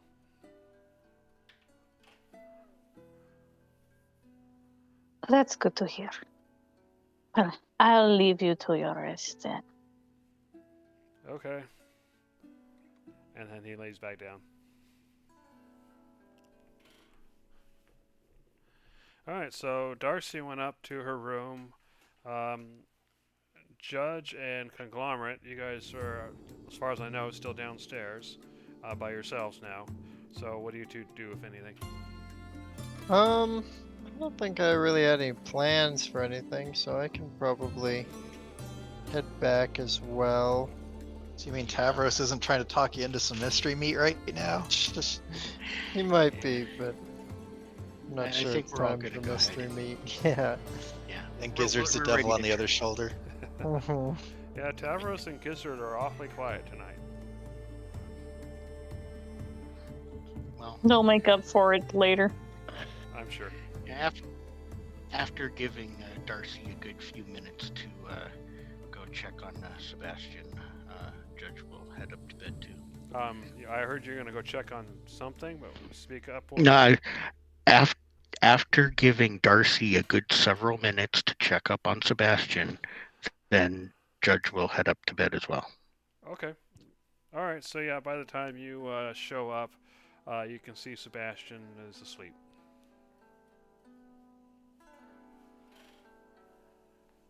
Okay. I will go ahead. How is our little human doing? He is fine. I told him to be careful while we are away. Since we don't know exactly what road or where he shall be approached by this threat, and if we are not there, then he will have to face it on his own.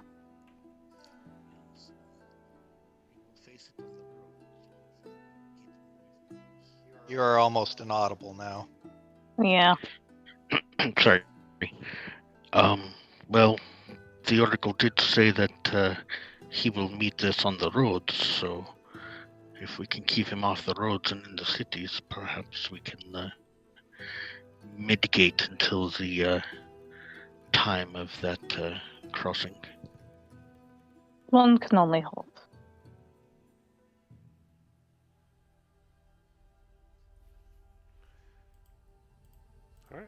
So the time passes, and everybody wakes up the next morning.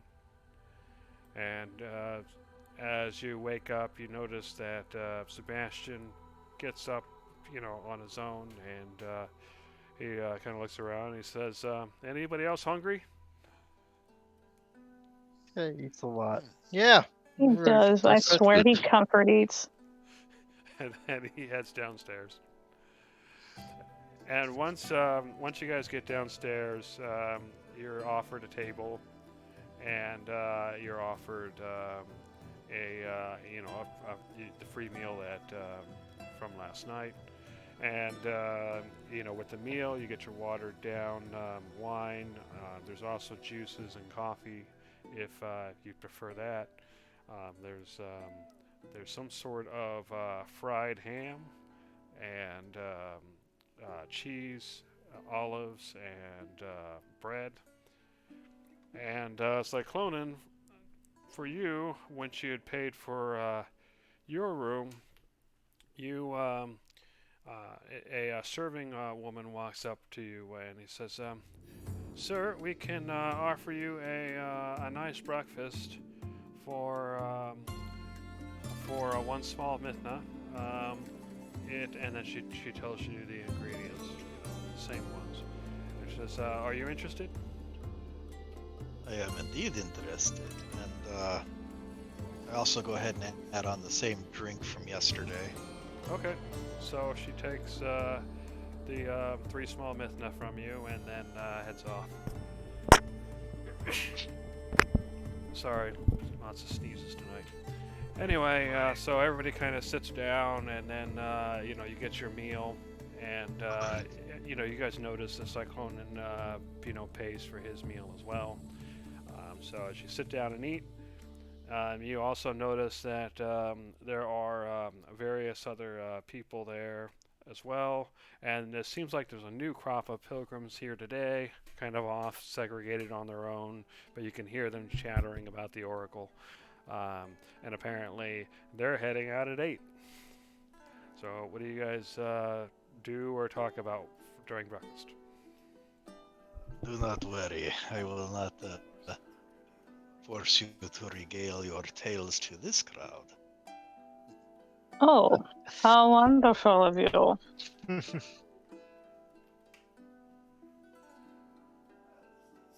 Well, this does seem to be a nice breakfast, and the food is good too. If we were, they would likely want us to come with them just to be safe, but we have other directions to be going. Guards have to actually do their job at some point. Oh, yes, so.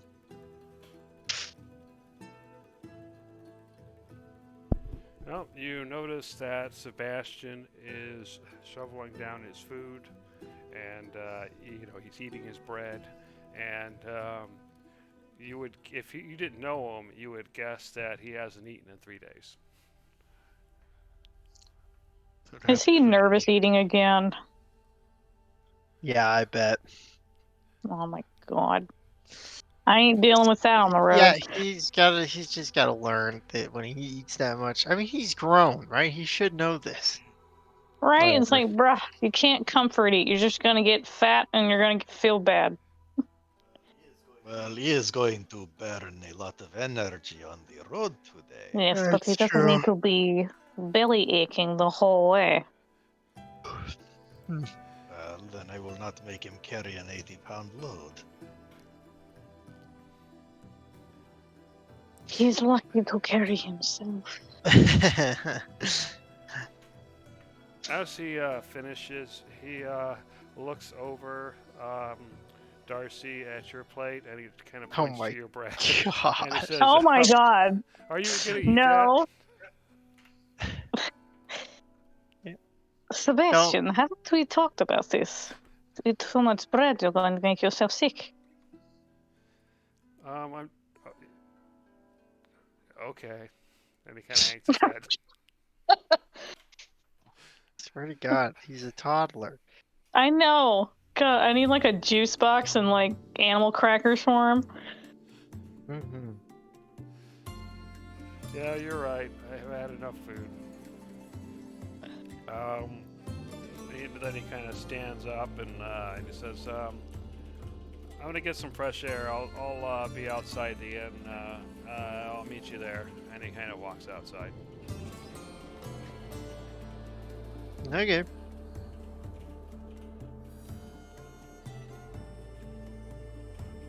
I'm almost scared to leave him with his uncle's house. What if something else happens? It's like, well, I wasn't there to stop him. He ate so much bread, he died. Like a duck. It expanded in his stomach. Right. Well, Perhaps we can buy the uncle's entire stash of bread. Right, And no we can clean bread. out all of the merchants. I do not think he will die, but I do believe that he will not be fitting into his adventuring clothes anymore. Right, we gotta make sure he doesn't get too big for his leather armor. Gotta make him do Well, laps, work it off. Make him carry some heavy things. Oh, it would likely crush him. He is spoiled. Lavish life. You start with things he can manage. Guess we'll start with the bread then. Oh my god. Now he'll eat it all. He'll eat all the Carry bread. that in the wrong place. Yeah, Carry he'll it carry that around his waist.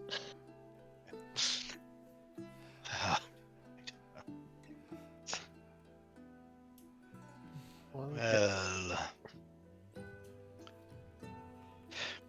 I will have him carry one of my kegs, I suppose. What? So he can drink? Oh, Well, I will remember make last sure he time. doesn't have to do that. He will carry the lighter one on his back, and I will walk behind him. Yes. Make sure he doesn't partake. And if he seems to be struggling, I can lighten the load for him. 1 cup at a time. 1 pint at a time, indeed.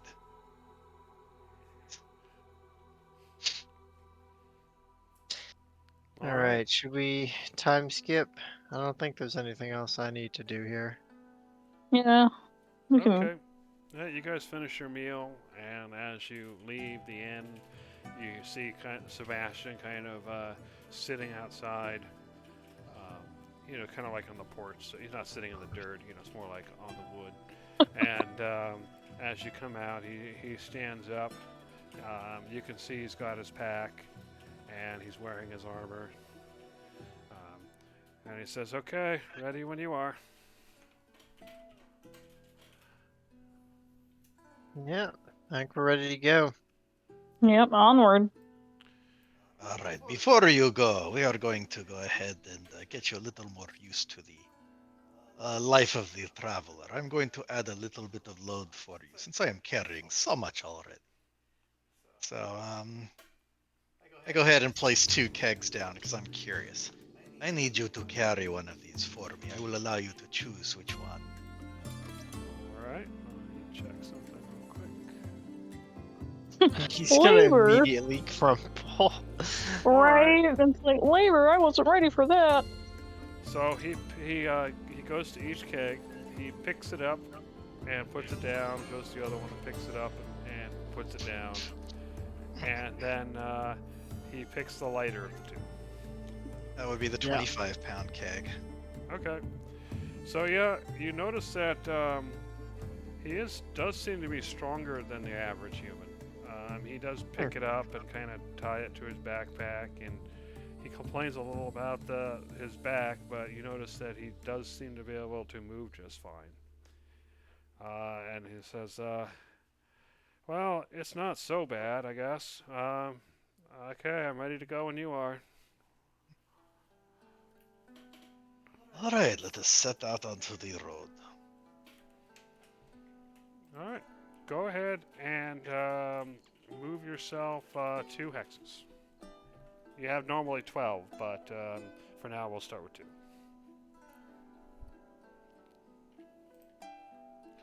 All right, so you move forward.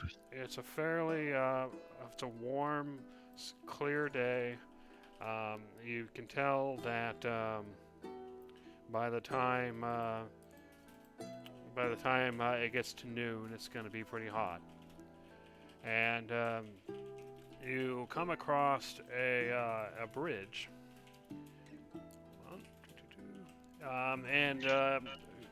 Sebastian will tell you that this is the people call it just the old bridge, and he tells you that it was one of the first bridges built when Mathena tried to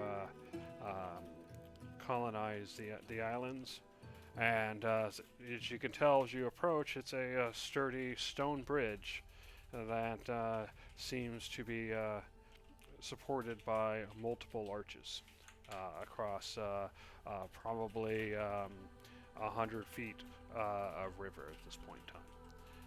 However, as you reach the bridge, you see a man kind of standing on the edge of the bridge, almost like he's going to jump in the river. And but he seems to be pointing toward the lake, or perhaps beyond. And then you see a young woman and two children standing around. And as you approach, you can hear them pleading with him, to come down. But the man acts like he doesn't even hear them. So what do you do? What is happening here? I say to the lady. Oh, as you walk up, she says, "I don't know. My husband, Mopsus there, he's just standing on the bridge staring. But at any point, I mean, he can fall into the river and get killed. Just trying to get him to come down, but I don't want to touch him lest I actually push him in."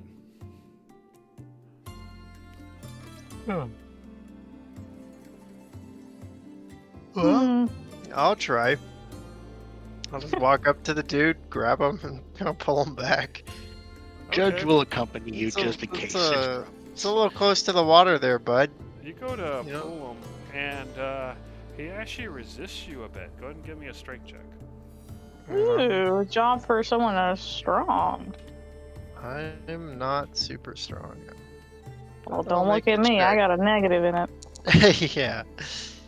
You pull him back, and with your 14, he resists for a moment, but then you kind of pull him off, and it's almost like he woke up from a dream. He's like, "Huh? Who are you?" My name's Kong. You gave your wife quite the scare there, man. You've been staring at the water for a while. What did you see? He looks at her, and you can tell by his reaction that he's surprised that she's there. It's like, what? When did you get here? And she's like, "You've been missing all day, and I was told that you came to the bridge, and here I see you staring off at the water." And he kind of shakes his Oh. head. Go ahead. Judge would like to try, I'm guessing, Arcana, to see if I can see what if he was under a spell or something. Just kind of doing an examination to see if I see the lingering effects of some sort of mind control, Sure. dilation of his eyes or something. Yeah, go ahead and give me an Arcana check.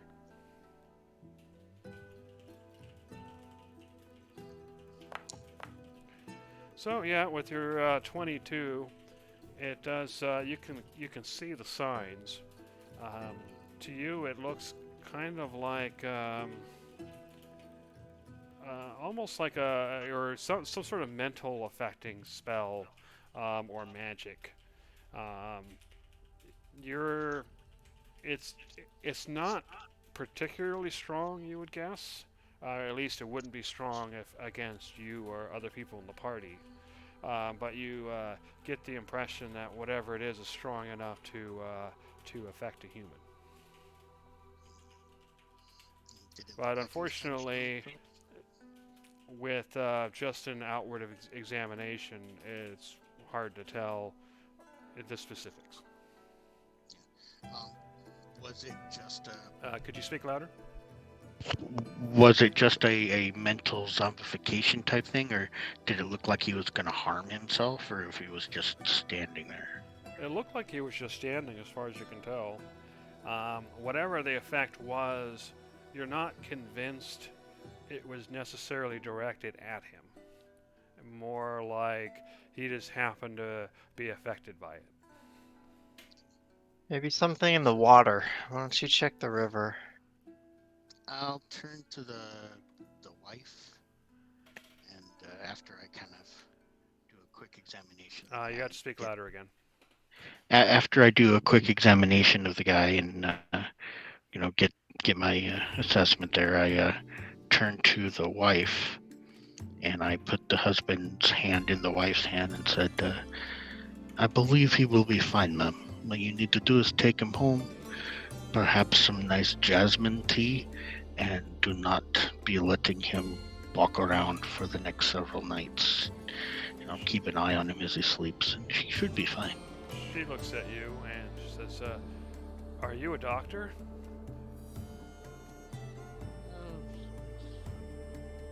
You have to speak louder again. He's a doctor-ish. Okay. And then as she goes to pull him away, suddenly he turns around and he says,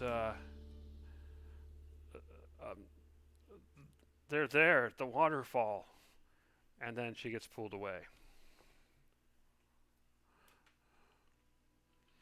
They're there at the waterfall. Who did he say that to? He just said it out loud to anybody. Do I know where the waterfall He's seen something at the waterfall. So what I'm going to do, just so that if you wanted to investigate in the future, I'll go ahead and make the waterfall visible to you. Yeah, we're not taking Sebastian there. No, last time he was around water, it almost ended It did badly. not end well, yeah. Let me go ahead and make one small change. We'll do this.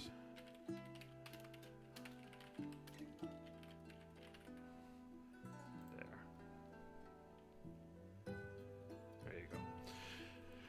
Alrighty, so yeah, she kind of, you see the wife and the children kind of lead the guy away, Mopsus away, and then Sebastian kind of walks up and kind of scratching his head. That was weird. Are you really a doctor? He says to you, Judge. I am a scholar. Not all doctors are the medical. If you're talking, I can't hear you. I am a scholar. Not all doctors are of the medical variety. Oh. But you were giving a medical advice, weren't you? I was giving more. So far away. Yeah. Still can't hear you. I was giving. Okay. I can hear you now. Go ahead. I was giving more esoteric advice, something more of a supernatural nature rather than medical. Okay. Okay, that was still weird. What was wrong with him? You are aware of some of the things we've talked about. You've seen some things yourself, yes? Well, Yeah. it was something that was affecting his mind, an influence, not dissimilar to the mental effects you personally have experienced. Okay. Makes me wonder. So does that mean there's nymphs at the waterfall? I sincerely hope not. But perhaps after our initial entrance, they decided to move. But I am hoping that is not the case. It is something that we must look forward to, but not quite now. You already know that. Let us get you big water to Paizo. place. Yeah. Let us get you to Paizo, yes? Kind of slap Sebastian on the shoulder. You mean Trying to Sabasis? comfort him. Yeah, Sabezas, however you say it. So let us get you to Sabezas. Okay. All right, go ahead and move 4 more hexes.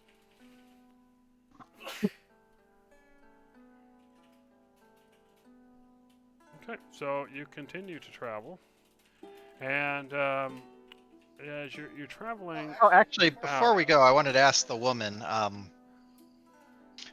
did you encounter any strangers recently? Strangers? Sure. I was at Sapezus, and there are people who come and go all the time. I don't know all of them.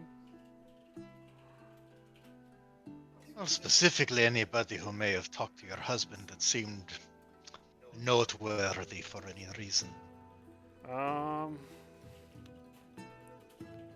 My husband was talking to a merchant by the name of Lycidius. Hmm.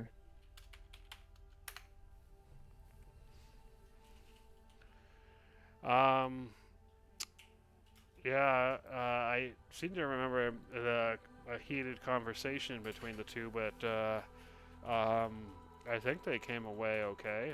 Nobody got in a fight or anything, but the guy did seem a little, well, don't tell him, but suspicious. You know, a little like he wasn't telling the whole truth about things. You know, he's hiding stuff. Well, I'm gonna ask the man if he's responsive. He is. Okay. You remember having any encounters with interesting people here recently? Perhaps anybody you had a confrontation with? Oh, so my wife told you about the merchant, did she? Well, I specifically asked her if you guys had encountered any noteworthy individuals, and certainly a situation involving an argument sounds noteworthy. Yeah, it's no big. It's she's making a bigger deal of it than it was.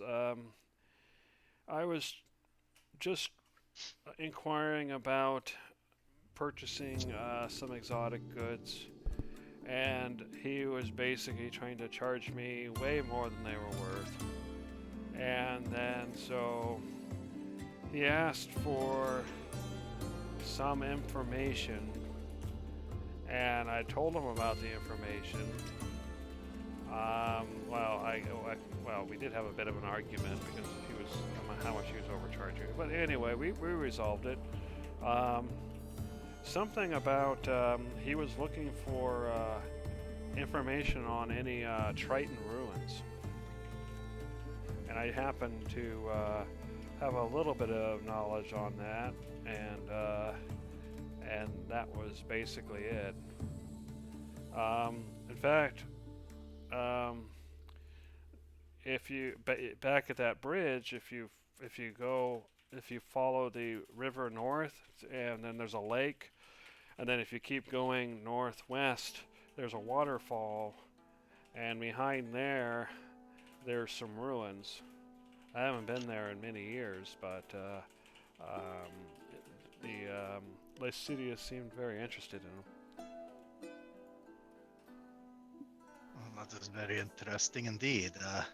That does not sound like it would be related to your current episode, but we will investigate anyway. We certainly wouldn't want any individuals causing people to act against their own free will, of course. I'm sure you did not enjoy coming to being pulled away from the edge of a bridge. Yeah, I don't see how it could have had anything to do with him. I'm not sure what's wrong with me, but maybe I just need more sleep. And you do not recall any other noteworthy individuals? Not particular, but Cephesus is fairly busy, so you know, I see people all the time, but I can't think anybody else who really that I've had any much interaction with. You mentioned something about the waterfall. Anything interesting that you know?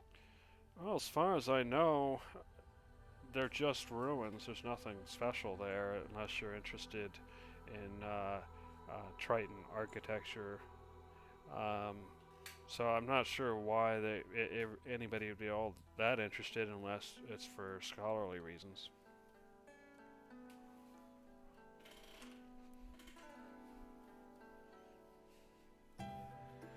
It is kind of dangerous, though.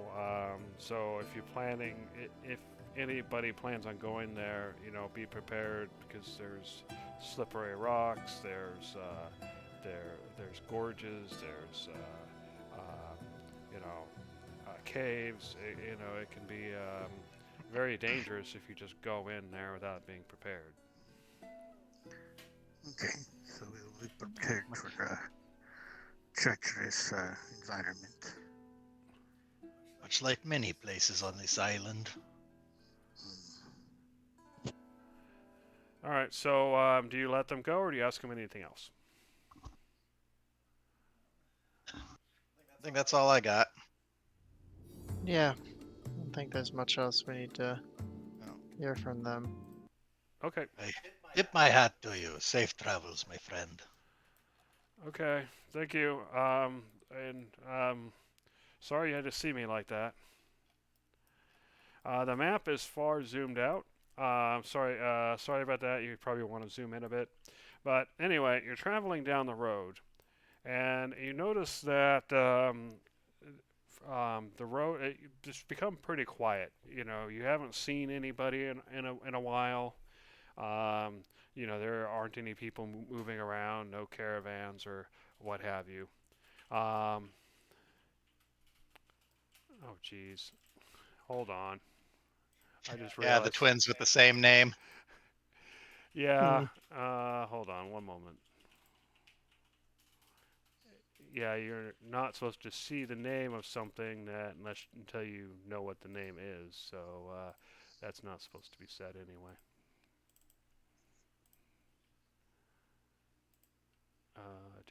Hovered by owner.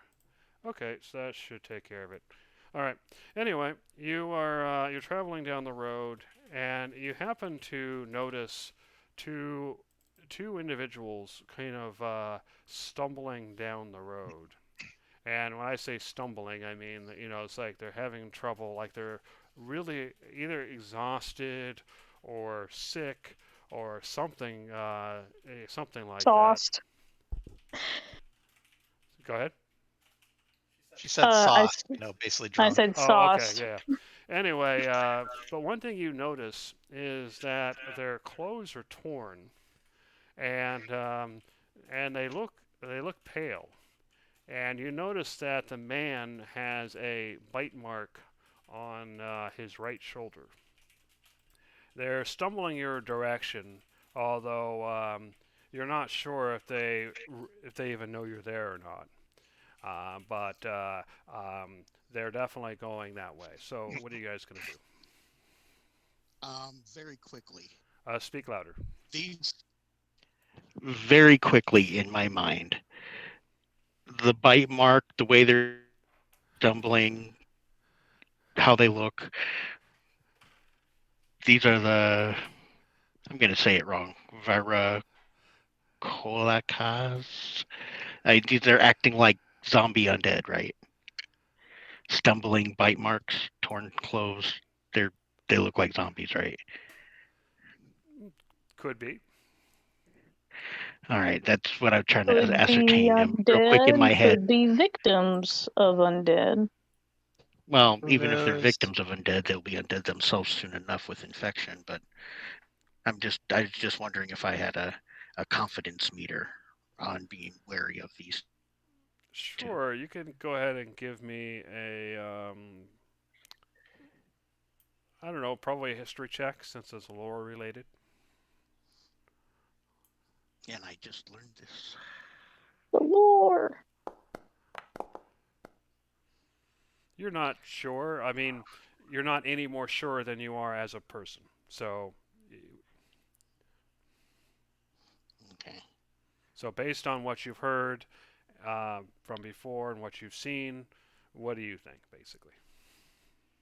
I mean, Alright. look at them, man. They've gotta be. I just kind of whisper back to everybody, we should approach with caution. This does not look right.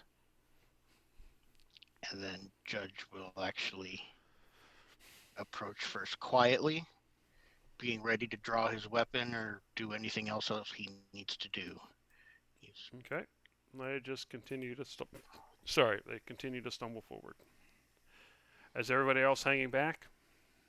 Yeah, Uh, for now. I'll keep closer to Judge. I'll have my if his suspicions are correct, I'm gonna go ahead and rather than using my glaive, I'm gonna get out my shield. Okay. Oh, excuse me, I should call it by name. I'm gonna pull out Cyclonan's shield. Ha ha ha. Fair enough. Ah, All right, so yeah, you definitely get closer, and they just continue to move forward. Um, again, that you're not sure if they even know you're there, but they haven't taken any overtly hostile actions either. Actually, well, I'll they haven't made a hammer as sound, well. and neither. Right. They haven't made a sound, and neither have we. So once they get within that 10 feet there, I will actually call out, "Hey!" You call out, and the man kind of looks startled, and then he looks your direction. Oh, And I hey, eye contact when he looks my direction. Can I he's see his got dead eyes? eyes, Yep. and he says, "Who are you?" And he goes to move closer. Do you let him? Um, as he goes to move closer, I'm going to pull Sirtos and activate the Blade Song. Okay, It's so as like, soon as you pull your weapons out, you see his mouth opens, and you can see these elongated teeth. Go ahead and roll initiative. Let me get you guys all set up. Oh, and we're That's what I fighting in figured. human form, right? Because we have Yeah. Sebastian here. I mean, yeah, This might until be we it. need to otherwise. This might be it. He might see one of us change if we go. I don't think overt. we'll need to for two people, but Well, These these are, two people aren't normal people, so That's we don't true. know how Yeah. strong they are right now. They are undead, and the whole stumbling and acting like they didn't know we were there. That was all just a ruse to get close enough to try and surprise attack us, get a bite in. true. Oh, hold on. Let me. I got two. I things wonder, that are do we overlapping. taste There we go. better than normal people? Probably. All right. Here Well, we go. let's hope they don't find Is it out. like water versus Gatorade? One's more thirst quenching. All right. Roll NPCs. All right. Did you guys roll initiative? I have not. Darcy, Oh no! yeah, conglomerate. I got a 1. I was not Oh ready. no! Yes. Oh, the fight. and that's right. Tavros isn't here, so let me remove him. Remove. Gizzard isn't here. Remove. Darcy, I didn't see your initiative come up, so go ahead and click the D20 in the initiative tracker. That'll roll your initiative for you. Oh my goodness. You look at the two cross swords. Yeah, There you go. here we go. All right, so Judge, these creatures, as soon as you start pulling out your weapons, you notice that they immediately and rapidly start changing, almost like they're shedding their human forms like clothes. And you can tell that that dead stare suddenly becomes a lot more acute as they growl and hiss your direction. And one of them says, "Fresh meat." So what do you do? Say out loud very confidently, "Do not let them bite you." And then I step in for some attacking. Actually, no, wait. Attack. Yeah, I'm going to take that back. I'm going to step here, and then here, maintaining that little bit of distance. And I'm going to pull up my left hand in a mighty fist. And I'm going to do it.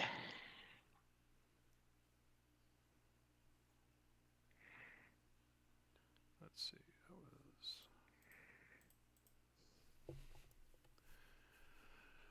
Okay, yep, go for it.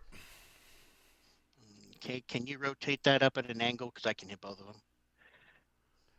That's fine. I That can is a- see that it'll hit them both. You don't worry about it. Just go ahead and do. I'll just roll their DC. Yeah, don't worry about it.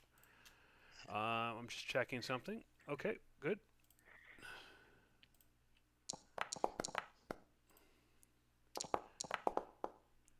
All right. So one succeeds, one fails. Go ahead and roll damage.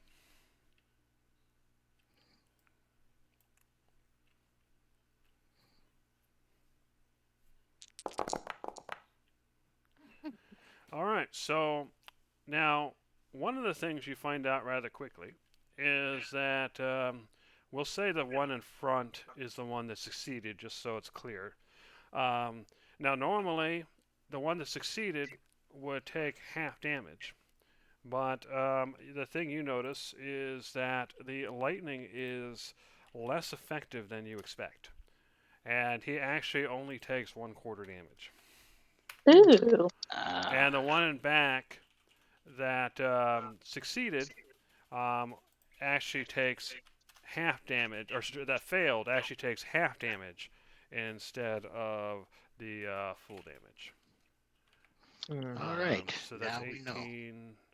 No, so that's 29. So I think I did that wrong in the first one. So yeah, I mean, I took off too much. Anyway, so yeah, so lightning definitely did hurt them.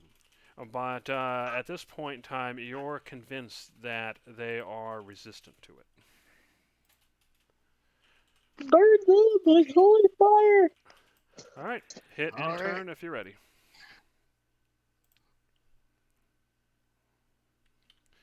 All right, so the creature in the back looks at you, Judge, quite hungrily. And it moves straight up. And it's going to bite you and claw at you. Okay. So. Oh, I just threw that up there because I had activated it when I drew my weapon. Okay. So it so as it attacks with its claw,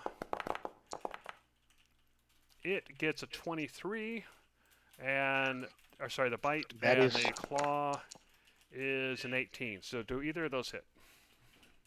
That bite of a 23, I would like to use my. It does hit. It's exactly what my AC is, but I would like to use my deflection. My Yeah, you my cannot let that reaction. thing bite you. Okay, so yeah, it goes to bite. You can see this kind of slathering, kind of green brown liquid coming off their teeth, and you can look inside and you see this bloody maw, and it bites down. It seems to be convinced that it's about to taste your flesh, and then somehow it's rebuffed by your magic. All right. All right, Snap Darcy. denied. So you see these creatures that are rapidly transformed, and they've started to attack Judge. What are you gonna do? Ooh. Well, I'm going to tell Sebastian to stay back. Don't need him getting munched. And then I'm going to. Sure. Well, Judge is right there. I don't want to hit Judge with anything. Oh. Oh, by the way, You can know you guys what? see their health bars if you hover over them? No. Okay, let me fix that then. Go ahead, Darcy. Sorry to interrupt. Oh, and No, did you're good. Judge reveal his true form? Yeah. Does is there how much magic can we magic before we go poof from human? Basically, if you use a class feature or spell that you really couldn't explain a human doing. All right, so fireball and lightning bolts and all that. Yeah, so that basically means that sorry Judge, I should have mentioned this. When you cast your lightning bolt, you basically turn back into your god form. Okay. So you can go and change your Oh. token. And we'll see I'm how clicking on it. Sebastian It hasn't reacts to worked that once it's his turn. Okay. I clicked on it, but it's not Good doing thing we anything. had a talk, right? Sorry about that. I guess. Okay. Oh, there we go. Now it's working. All right. Well, I'm human right now, so. Ooh. I'm gonna lift. I don't want to spook him just yet, so I'm gonna just do a normal people attack. Boo, boring. You Oh should my gosh, be where'd it able go? to hover over the one and hit T to target, so I can see which one you're targeting.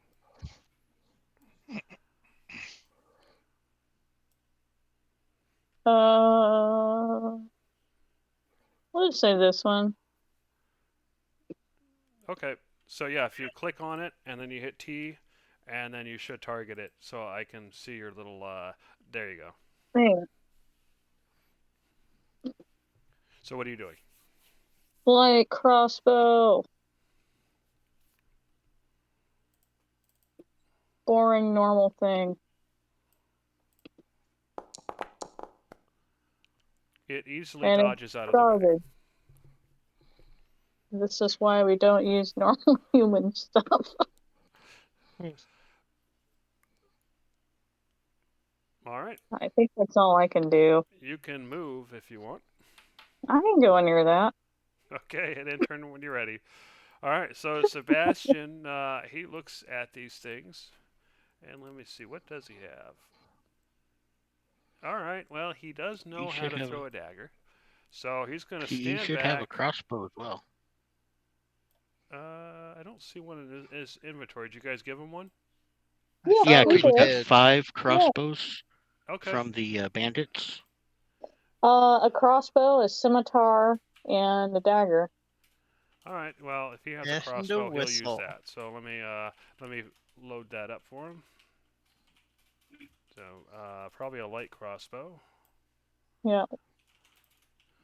All right. So we'll say that he has that, and he'll try his best. He'll target the same one Darcy did, and it dodges out of the way easily. And he decides not to move from there. Actually, no, he does move. He gets behind Darcy. Oh, it's okay. I'll probably have to fireball something soon. Alrighty, so one of these creatures is attacking Judge. Some crossbow bolts came from this other direction, so that's probably what he's going to do. So, 1, 2, 3, 4, 5. There's a guy in big armor right there standing in front of him, and he's going to ignore it. Yeah. He's already munching on you. Why would he get is something else? heading toward Darcy, because that's where the crossbow bolt came from. Didn't However, no- Cyclonin, he did enter and leave your reach. Yeah. Well, as he enters the reach, I go ahead and smack him with the hammer. Okay.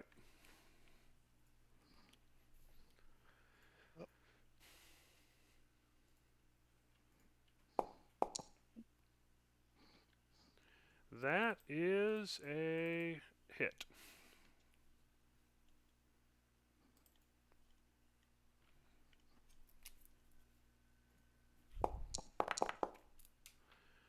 All right, so you smash it. Hold on, let me verify. Oh, no, yeah, I think. Go ahead. So you smash into him with the hammer.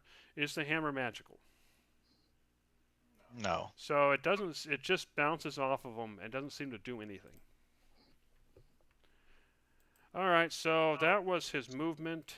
He needs to get closer to attack, so he's going to run right up. Although he obviously can't attack yet. All right, conglomerate. The creature ran right up to Darcy, since that's where one of the bolts came from, or maybe even Sebastian. You actually don't know which he's going after. So what are you going to do? So, what is it that triggers me turning into God form again? Because I definitely Basically, cannot. a spell or a class feature that you really can't explain a human doing. You also know that. Oh, and I forgot to do this to Sebastian. He must be distracted and didn't notice Judge yet. So, Judge has turned into God form. Well, Zed's Okay. just the most normal of the Yeah, but gods. he's a Anyway. human. I am a four-armed bug. Yeah. Um, Not only yeah. that, he's hiding behind Darcy. He's got a monster that's grabbing his attention, he might not plus even a see you. Yeah. conglomerate in the way, and it looks like Cyclonin might or might not be obscuring that vision even more. I mean, you're from pretty me big with, though, dude. You're Yeah, I pretty should Yeah, have that's actually true. I asked am 8 Cyclone, feet. you're still in human form, right? Yeah, I haven't done anything special yet. Okay. Okay, then I'll ask.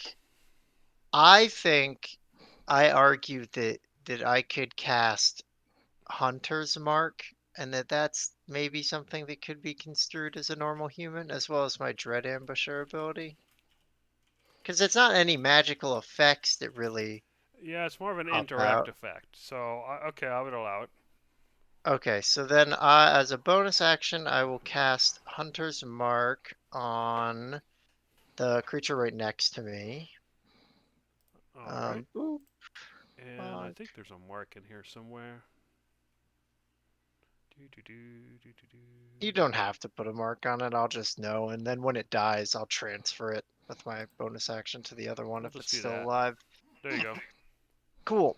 Okay, and then so Dread Ambusher says I can take an additional weapon attack as part of an action, so I'm going to attack this thing twice. With my Kachkas, which are magical. Okay. So here's the first attack.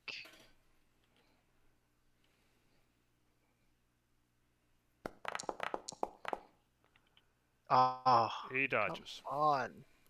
No, I don't want to. I don't want to. I'm going to use my inspiration. So let's just Okay, fair pretend enough. it's the same roll. Yeah, Much you better. hit. Okay. So that procs Hunter's Mark and Dread Ambusher and damage. So 1 second. Damage plus. What is it? 1d6 and 1d8.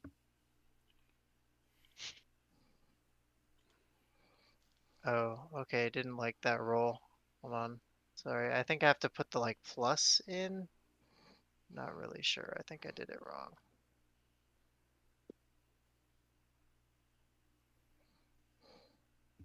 Sorry.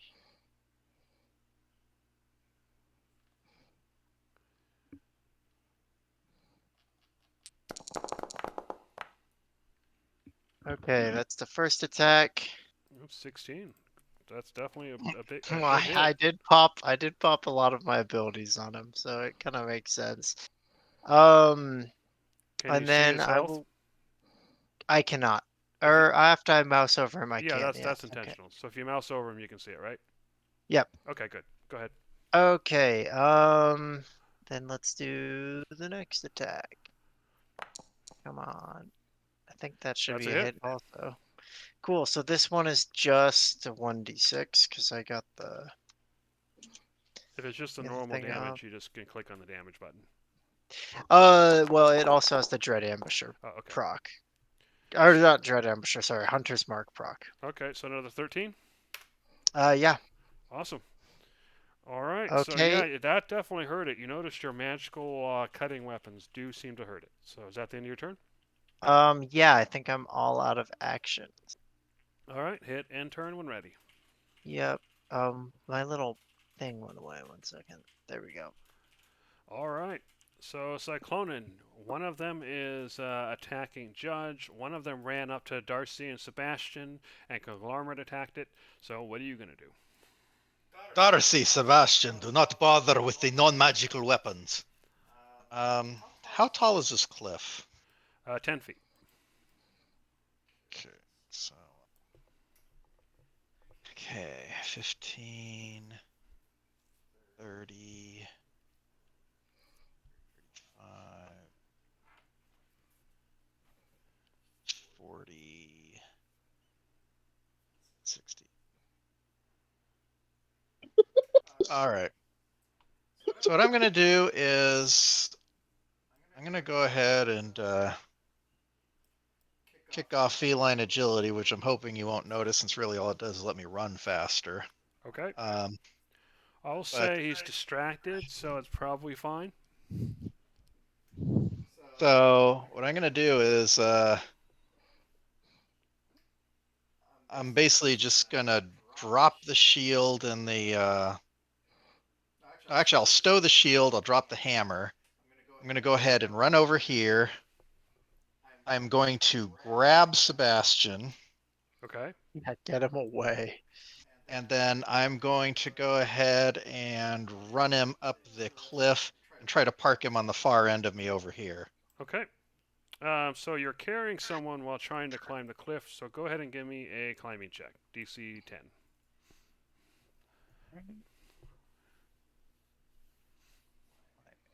It's the athletics.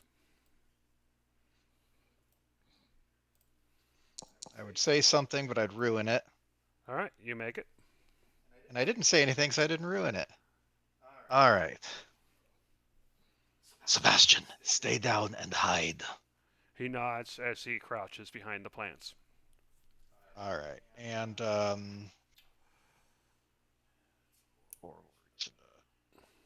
Oh, I still got my claws. Okay. So I immediately turn my attention to the creatures and just are ready to protect him. Okay. Hit and turn when ready.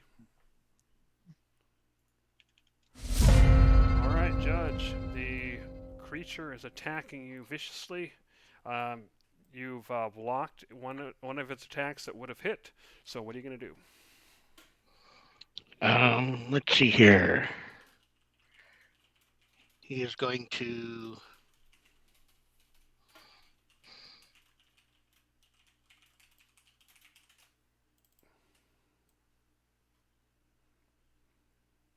He is going to just go ahead and swing away. He's got Certus, which is a magic weapon, and he's going to do his 2 attacks. The first attack is going to be a booming blade. The second is going to be a standard swing. Okay, go for it. Oh, where is Gavel? I forgot. Gavel can swoop down from his perch and give me Yeah, give we'll me just say he does advantage on that and first flies swing. back up. We'll make a token for him. I forgot to make it. Oh, that's okay. Yeah, take your time. Take your time. All right. This helps me remember that he's present. Yeah. Okay. Okay. So this will be with advantage. That's it. I'm glad it was. Okay. So this is damage for Certus. Right. And it's magical, so it does full damage. And then how does this here work? So yeah, if it's booming blade, you just hit the booming blade damage down there, and it'll tell us how much that is. Okay. All right, 16. Oh, nice. So what's that the was, type on booming blade? thunder, not electrical. Let me double check something. Okay, Isn't yeah, that like that works. force damage? What's that? Wasn't it like force damage? No, it's thunder damage, not force damage. Okay. Unfortunately. All right, so that was my first hit of 26. Yep, you're definitely chomping away at this thing. All right, and then my second attack will be just with Certus, and that will be a standard attack. Okay. That's a hit. All right, that's a hit, and demolish. All right, so you slice into it for 9 points of damage. You can tell that the thing is definitely more than bloodied, but you notice that it hasn't changed its attitude. It doesn't seem to be afraid of you at all. Hit and turn ready. I don't expect it to be. Oh, I still have a bonus action. Okay. I did take the attack action. I'm going to bonus action attack one last swing. The damage I have done to him has bolstered my confidence. Great.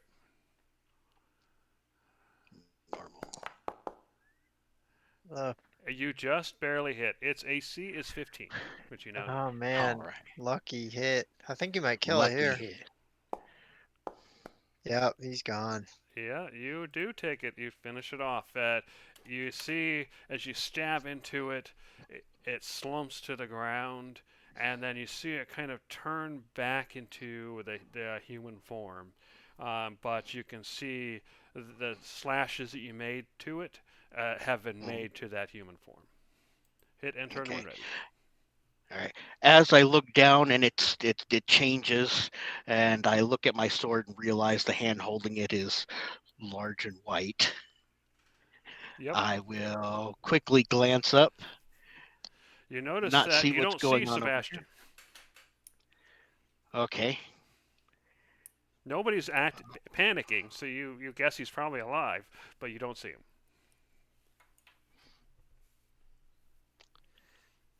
Okay. In that case, since I don't see him, I don't know where he is. I will just take my movement to go backwards just a little ways. There's a bush in the way here. Come on. All right. Okay. Hit and turn when ready.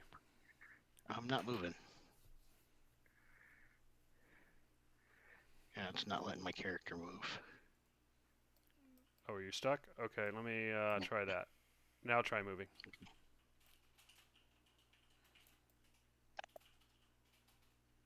Nope. Can't move at all. That's really weird. Okay, ping to where you want to go, and I'll move you there.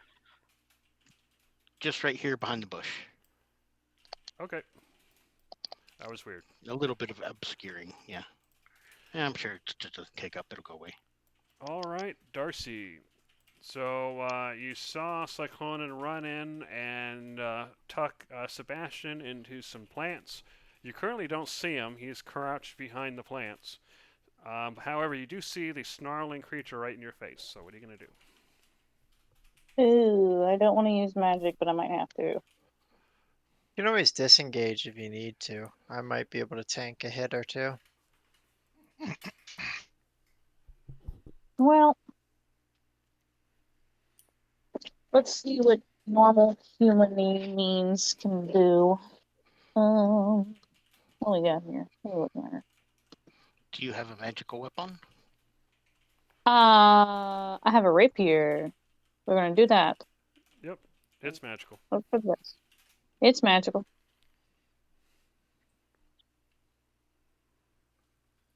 Let's just hope I hit. Okay. You do. Nice. Hooray! All right. Good hit for 11 points of damage. You stab into it. Is that the end of your turn? Yeah. Okay. Cool. Sebastian is going to take his turn to take the hide action. So I'm just going to Yeah. go ahead and roll stealth for him.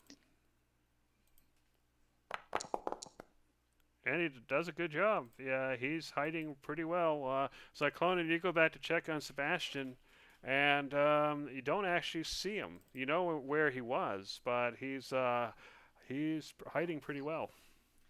As long as I don't hear him charging through the bushes running away. Fair enough.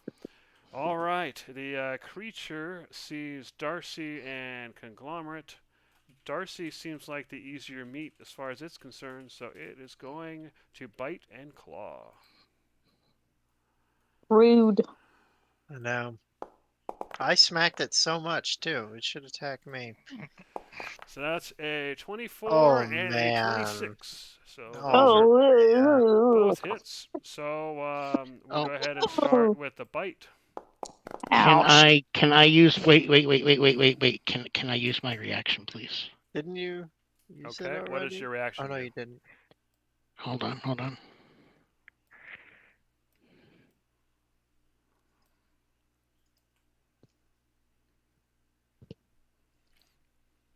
Oh my god. Which one on the bite?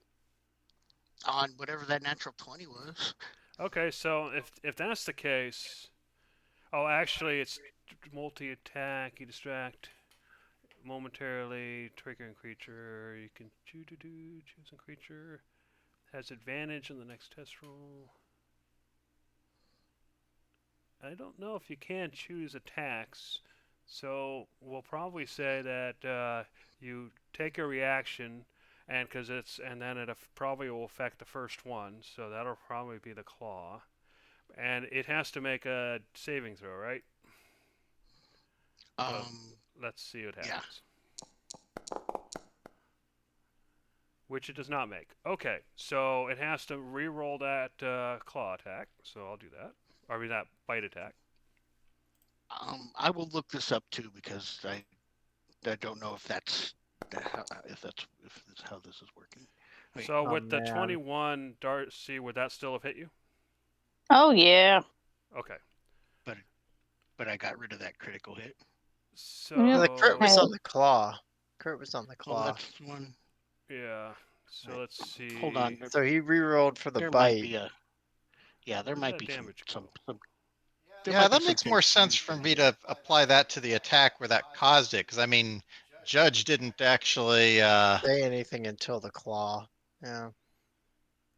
Okay. Yeah, I saw that natural 20, and that's what I was doing. Okay. So that 21 I rolled then, we'll go ahead and say the claw still hits, but it's no longer critical. That's fine. So the bite did hit. So that's 15 damage if you haven't taken it already, Darcy. Yeah, I haven't taken any damage. I was waiting for y'all to figure it out. Yep. Thank you. But what's worse is some of that damage is necrotic damage. 8 points of that was necrotic damage. So your maximum hit points is temporarily reduced by 8. Jeez. All right, so then we're going to go ahead and do the claw, but without the critical. Where did the claw go? There it is. Oh, there it is. Normal damage. All right, and then the claw tears into you for 6 points of damage. Actually, no, it's not going to do that. The claw is gonna hit you, but instead of doing damage, it is grappling you. So it is now holding you tight. Ew, an unwanted hug. So you took the damage. Your maximum hit points has been reduced, and he now has you grappled. So that's the end of its turn. All right, but thanks to Judge, that attack would have been a critical, and if it was a critical, honestly, he would have taken the damage. So it did save you from that damage. All right, there we go. Conglomerate, what are you going to do? I need to kill this thing fast, so I'm gonna just quickly step over here for advantage on my attacks. Yep, he's flanked. Yeah, and I have 2 attacks with my Kochka. I realized that last turn I probably could have taken an extra attack, but problem now. Yeah. Okay, Nice. so this should be damage plus a 1d6 for my Hunter's Mark. That's 2d6 because your dice are doubled on a crit. Yep. That's a big ass hit. All right, 19. that's a big hit for 19, but it's not dead. It's not dead again. It is It's still not, kicking. yeah. That's okay, because I will attack it one more time. With advantage.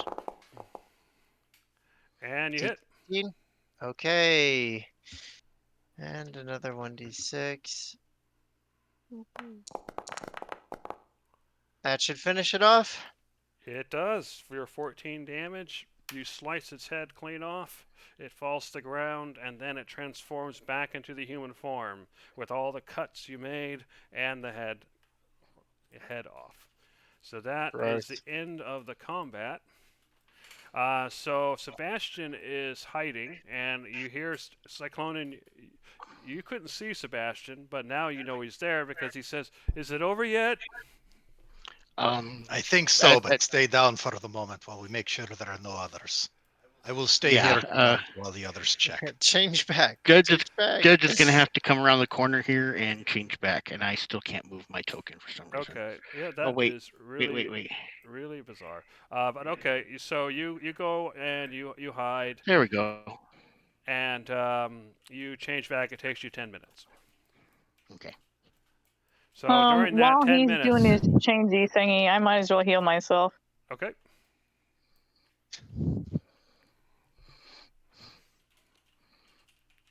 Okay. Oh, and I realized this had no real effect on the combat, but just to prevent confusion in the future, Silvery Barbs does no damage and does not have a spell save. This was more, my understanding was the dispute was more about which attack it was going to take effect on. Oh, no, okay. I did roll sorry, the I spell thought, save, so that Yeah. it Oh, okay. automatically works. Okay, fair enough. Yeah, It failed, so it did. still happened, but yeah, now we know. Okay. Yeah, just so you know for future confusion. Okay, so yeah, so Darcy's healing herself. We now know Silvery Barbs doesn't have a save. Conglomerate, what are you doing, if anything, during the 10 minutes?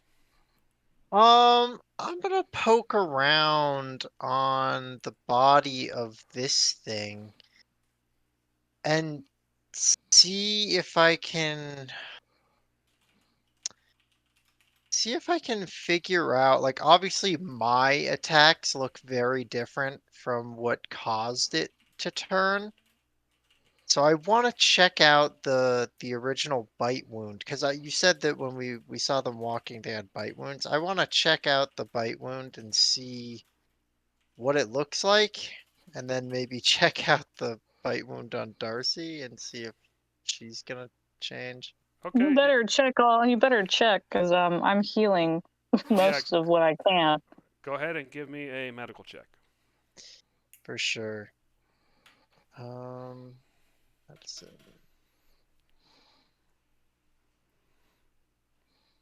Boop. No, damn. So yeah, you look at the bite, and yeah, it's definitely a nasty bite. It looks like it was made potentially by some sort of animal or something, maybe vaguely wolf-like. But you go to compare that to Darcy's, and it does look similar, but you're not very confident in your analysis. Okay. All right, Cyclonen, what are you doing, if anything, during the 10 minutes? I'm just going to go ahead and stand watch and just be intently looking around, making sure that Sebastian sees me, maintaining vigilance over him.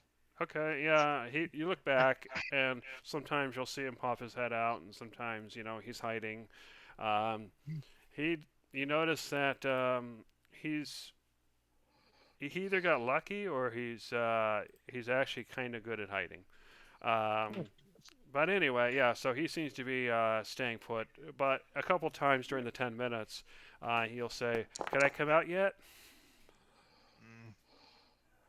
Not quite yet. I will try to engage him in quiet conversation to keep him distracted. All right, fair enough. So 10 minutes passes.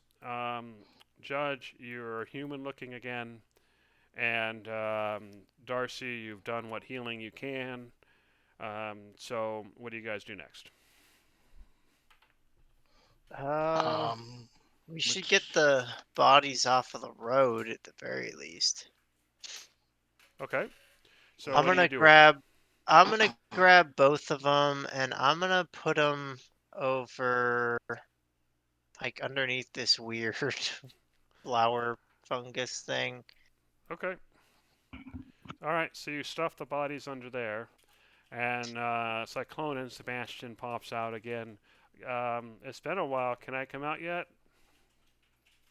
Once I see Judge back in human form, it's like, okay, it looks like they have returned from their scouting and everything is safe. You are clear to come out of hiding now. Okay, thanks. I was starting to hurt my knees, and then he starts climbing out, and kind of Allow me to help you down. after you say that, he's already slid down the cliff. Oh, I'm okay. Are you okay, Darcy? I will be fine. Just don't let anything like that ever bite you. Oh no. Ugh. Yeah, it's very What unpleasant. were those things? Sorry, Judge, what were you saying? Oh, I was just agreeing with Darcy, saying yes, they're very unpleasant. Do not let them bite you. All right. I went ahead and moved you back with everybody else, Judge, since you're having trouble with the token. Are you still I'm having trying to trouble? fix my- no, I was trying to fix my spell, but that's as close as I can get. If that's Oh, okay. I know what it is. You Yep. you probably didn't have the person selected. You probably had that measuring thing selected or something like that. Oh, okay. Yeah, that's what I. Yeah, because that's what I can do now. Yeah. All Okay. right. Yeah, if you can't move your token, remember, make sure you have the person selected. Okay, got it. All right, so yeah, everybody climbs down. Conglomerates hit the bodies. Sebastian's kind of like asking about what's going on. So, what are you guys gonna do? I go ahead and retrieve the hammer. Okay. Go ahead and stow that. Yep, it's in good Um, condition. Go ahead. Did Sebastian see them in their big, nasty, ugly form? He didn't notice Judge because of the distance and because of the creature running up. He did notice the undead in their forms. But what appears to be happening is that Sebastian is distracting himself, and he hasn't had time to think about it yet. That is Okay. He's in the moment. Exactly. Yeah, he's All right. purposefully in denial, which is just fine. It's to keep himself, I guess, from panicking. So, you know. I'm gonna walk over to Cyclonin and say, I say, I saw Darcy get bit by one of the things. Think she might turn. We should keep an eye on her. Oh, ha, so funny. Yeah, you can't hear nothing. I'm away. Darcy, if you want to make a perception check, you can. Yeah, I'd like to perceive this dummy.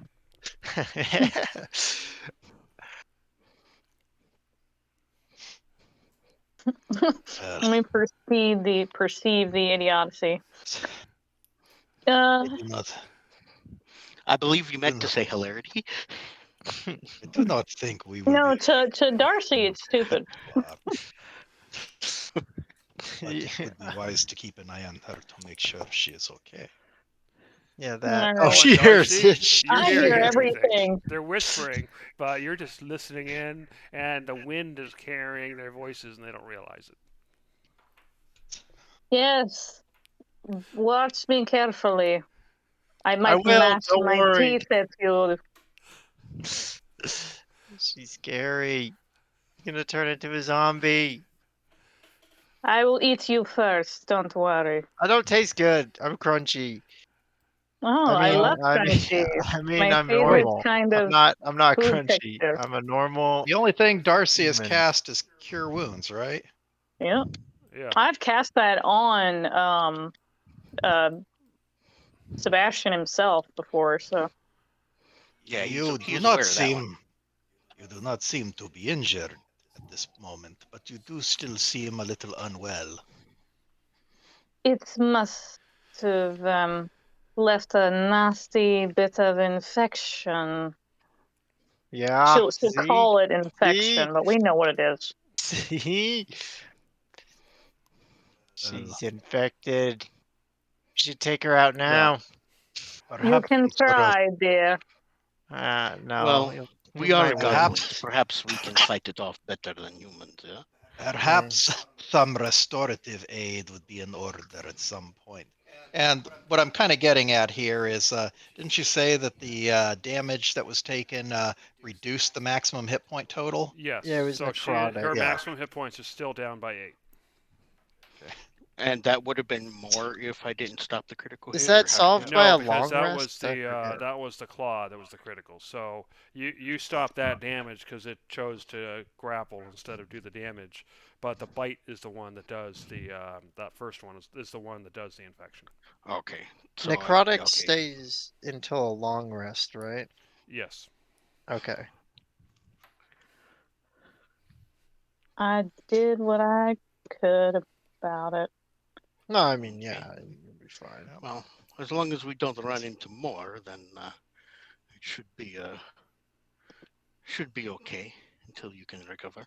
If we do, and Darcy's going to switch to Celestial, we might need to have Sebastian hide and let some magic fly. That's necrotic bite did not feel good. Yes, and considering you were the one bit, perhaps you can take Sebastian away whilst we let some more magic fly. If Of nothing course. else, you can always keep safe. Of course. Don't let them gang up on you if there's a pack of them. No, that would be very bad. I cannot help but see some irony in this situation. I wonder. These are sort of people we met on the road and clearly not to be trusted. This does not seem like it would be specific to a prophecy, but it's something to consider, I suppose. Sebastian Well, the one nods. thing they did not do was speak. They just looked, and I as thought they soon as they did. They saw me. did speak. He said, "Who Yeah, are they you?" can talk. They can talk. Oh, they did speak. Okay. Yeah, Mhm. they I thought as tried soon to as I. they tried to start speaking once you spoke to them, and asked who you are and so forth.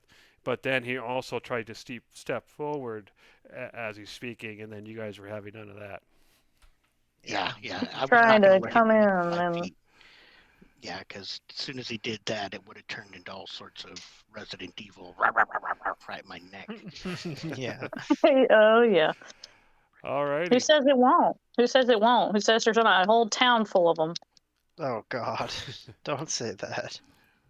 It's like a town full of mimics. I don't. Don't.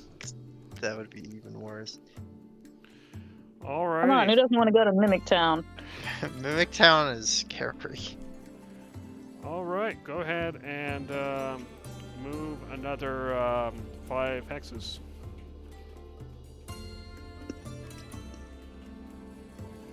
Which should take you all the way to the town. Yeah, so go ahead and just put yourself on the town. So as you guys are traveling, you start to notice. Advance the time there. All right. So as you're traveling, you start to notice that there are a lot of. You start to notice farms. You start to notice orchards, and you'll see some hills off to the side, and you'll see in the distance villas. And Sebastian actually kind of pipes up and he says,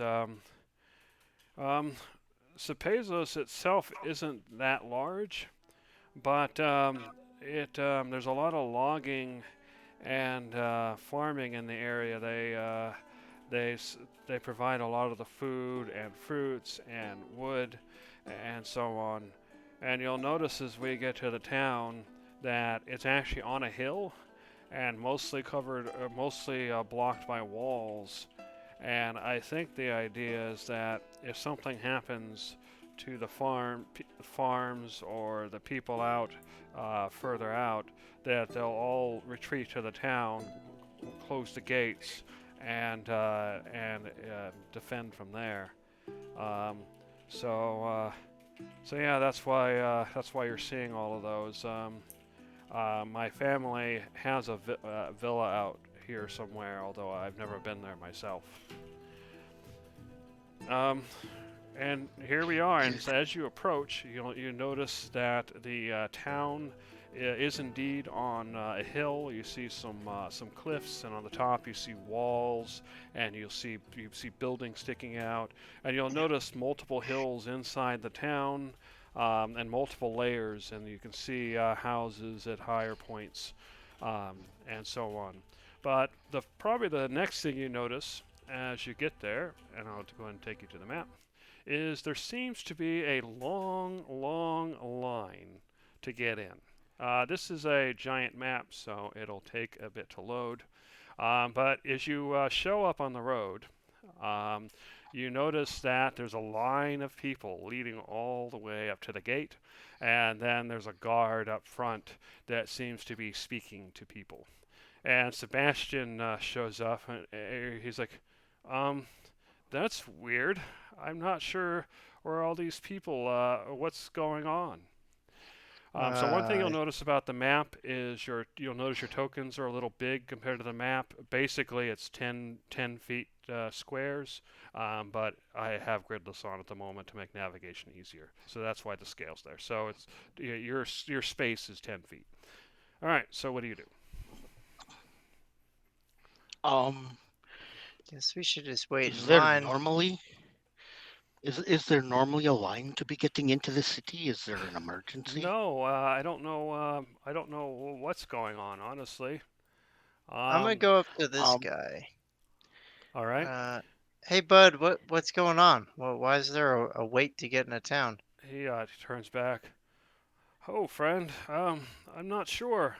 I I own a farm, and I just came into town to get some supplies, maybe to visit the Serpent's Tooth. Um, but yeah, I show up, and all these people are waiting, and it sounds like the people at the front of the line have been waiting for an hour. Hour? Do you recognize any of these peoples? I mean, are they foreigners or locals? Sebastian looks and he says, I don't. I know some of them are probably recent colonists, but most of them are going to be from Katniss or from the villas and farms and orchards nearby. You probably have some merchants and traders amongst them as well, but nobody really stands out as being, why is that person here? All right. This is not exactly what I meant, but I appreciate Go that ahead and speak louder. information.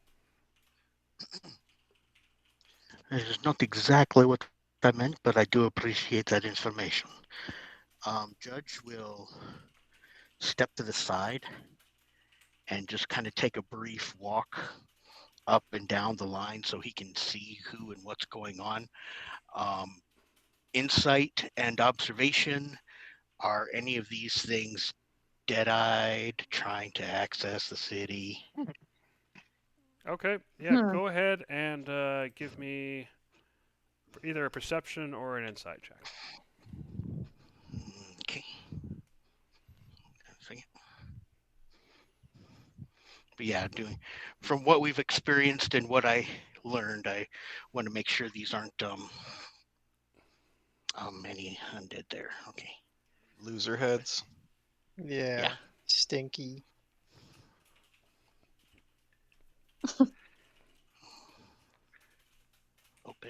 Open. There we go. Okay. And while Judge What is did you say? making his check, what's everybody else doing?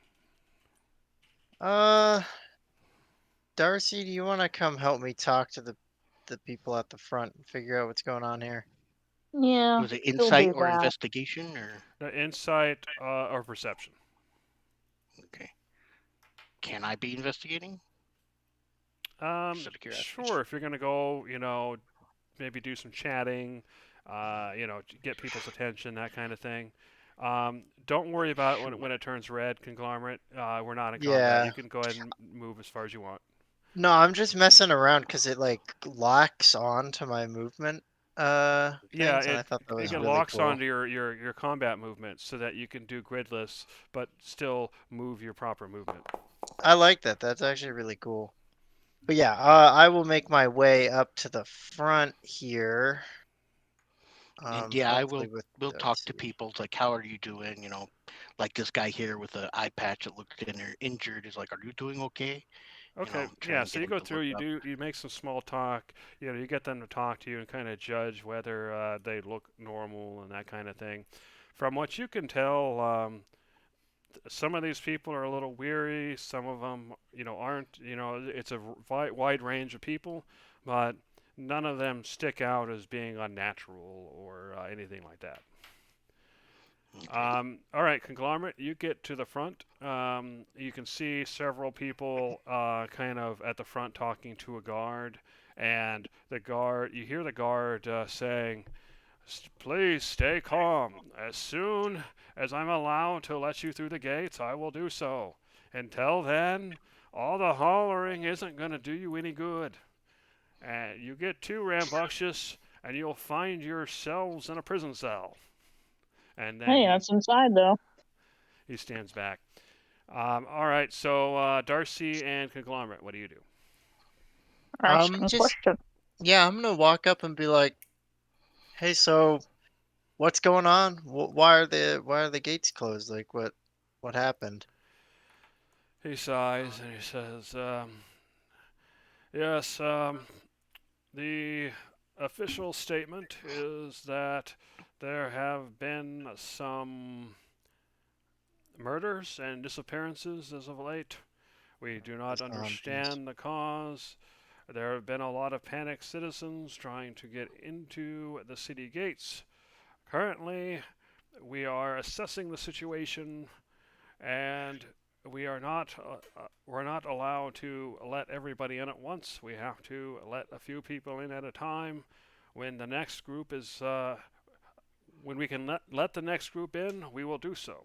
However, you just arrived. I saw you walk up, so please back to the end of the line.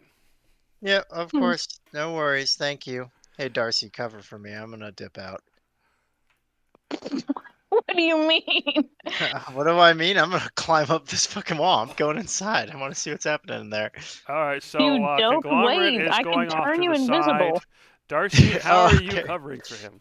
Okay. Good If you want me to I am not. wait, I can. If that idiot wants to get slapped down with a spear, he can. Well, but I noticed that there's guards all along this side, but they strangely don't have any guards over here. I could just climb up the side, be all sneaky with it, and then I could go figure out what's happening. It'll be for the best. I don't believe we should anger the guards, especially alright. when we're trying to enter the place. One of the guys Okay, up front is glaring at the two of you still standing there, and you hear the guard, back to the end of the line. Ugh, we hurt you. Ugh, Yeah, I don't even want to get injured, you. What are you looking at, fatso? All right, Yes, Syphonid. not the guard. Oh my god. What could go wrong? Not the guard, the guy who was glaring at us. The guard was just yelling at us to go back here. All right, Which I am Syphonid, now. you see all this happening. What are you doing? I've got a dumb idea. You're gonna start a fight? You're gonna gonna go send walk. me up the wall. I'm gonna walk over to the guards. Yeah, go talk to him. Darcy, are you going back to the end, or are you hanging out there? I'll start heading like I'm going back to the inn so the guard will shut his fat gob. Okay. Yeah. Excuse me, I could not but help but hear about the current predicament. Pray tell, have you heard about the recent bandit extermination between the Zepezos Watchtower and the Oracle's compound? He steps up. Actually, I hadn't heard about that. Please explain. Well, it turns out that pilgrims going to the Oracle were being stopped by people masquerading as guards. It turns out that these were bandits attempting to extract a toll. Well, as it turns out, a group of adventurers who were hired to protect the caravan of pilgrims intervened, exposed the bandits for what they really were, destroyed their bandit hideout, rescued the captured guards that they stole the uniforms from, and helped the pilgrims continue their journey to the Oracle. The reason I bring this up is that those same adventurers, which I heard about, have just happened to arrive right now, and Perhaps they could offer some assistance to you. He listens and he says, "Perhaps. For now, I must follow orders, but I will relay your words to others and await their decision." And he kind of steps back. He yells backward, and this guy, his token is bad, so he is just a guard. He is not captured, and he is not dead. Anyway, so another guard kind of comes through. And this is actually a gate here. He would actually go underneath, but I hadn't quite set that up. But anyway, he comes through the gate, and the guards talk to each other, and you see the new guard salute and kind of walk away and kind of walk back into the city. So I'm gonna make him disappear. And he turns around to you and he says, "Well, for now, return to the end of the line. If I get any new orders, I will let you know." Of course, if you do wish to speak to them, it is those individuals there, and I go ahead and point out the other 5 members of the party. What's your relation to those individuals? I just happen to be there to witness the aftermath. You're see. such a cat. You just always remain aloof. Yeah, he's a little stray. He likes to follow us. Yeah. All right. Wait, why is Tavros in there? All right. Yeah, I was like, how did he sneak in? Anyway, another guard comes up, talks to the first guard. "All right, you 3 in." And you see 3 at a time. Oh God. 3 people enter, and then he says, "Next 3 may come to the front of the line." And then the whole line kind of moves up. Oh man, this is worse than like a doctor's office. Please let me climb the wall. This All is right, so insane. they move up. Is there anybody doing anything while they're waiting? If you want to be sneaky deaky, I could turn you invisible, but I I don't would have be a to goat be. person, so I would have to Yeah. go away. Don't worry about it. I think.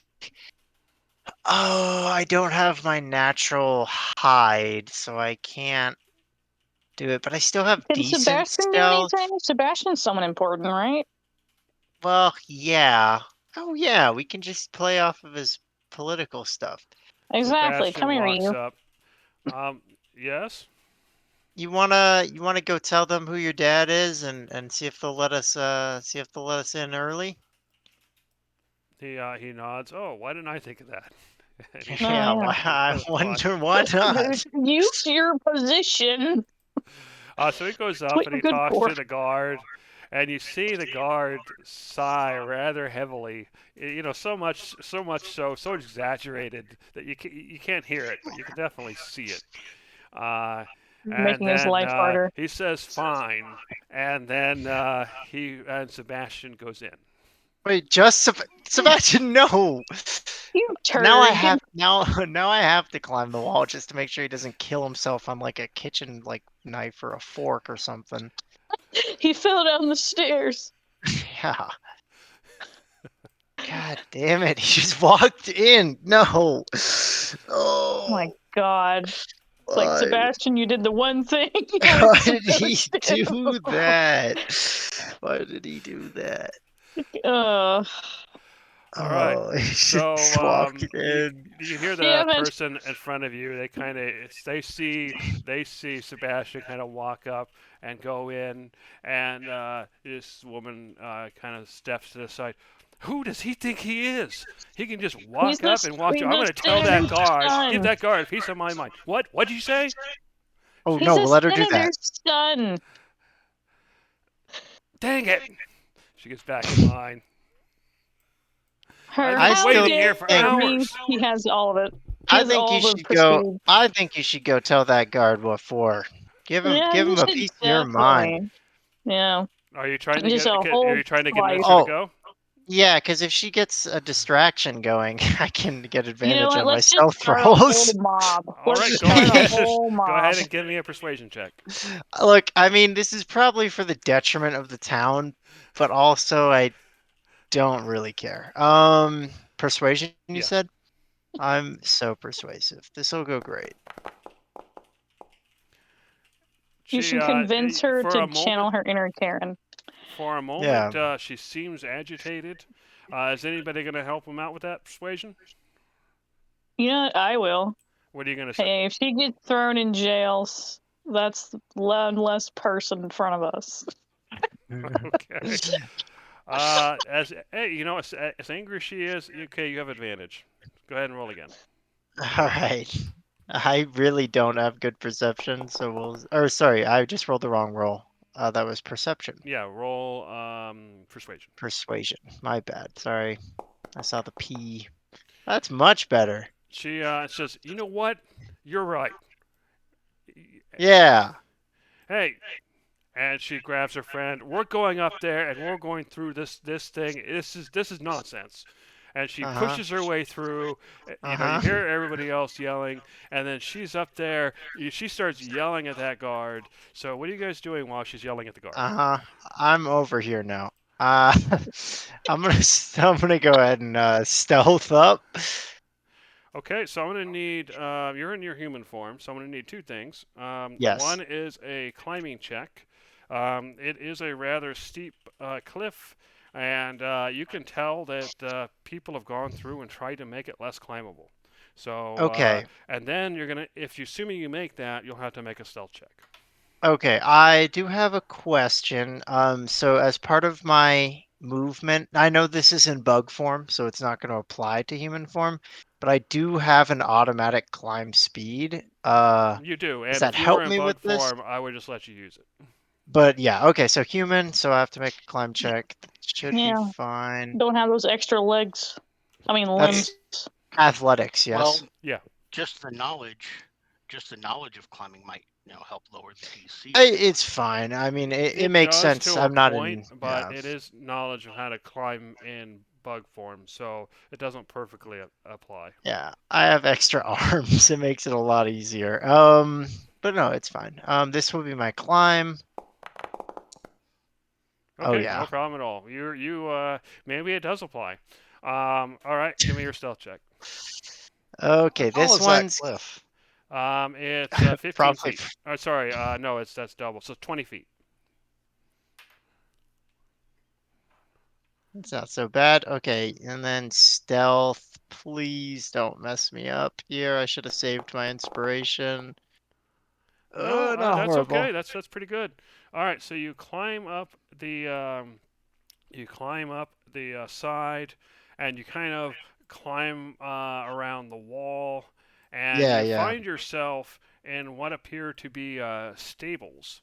You see some carts. You see underneath the open roofs here, you can see various horses, and you see that the place is packed. And as you kind of climb your way through, you can see stable hands working at things. And one of the stable hands kind of notices you walking by, although from a weird direction.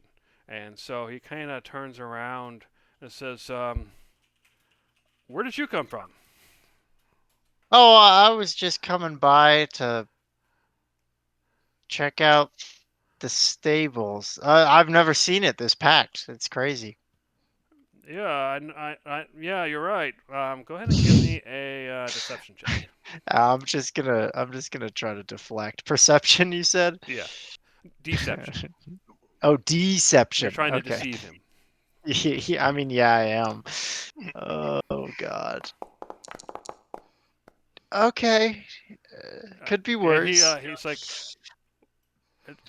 that doesn't make any sense. Why were you over there? So he seems to be confused at the moment. Do you take advantage of that confusion?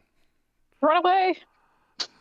Yeah, I do. Anyways, that's super crazy. I'm gonna head out now. Later.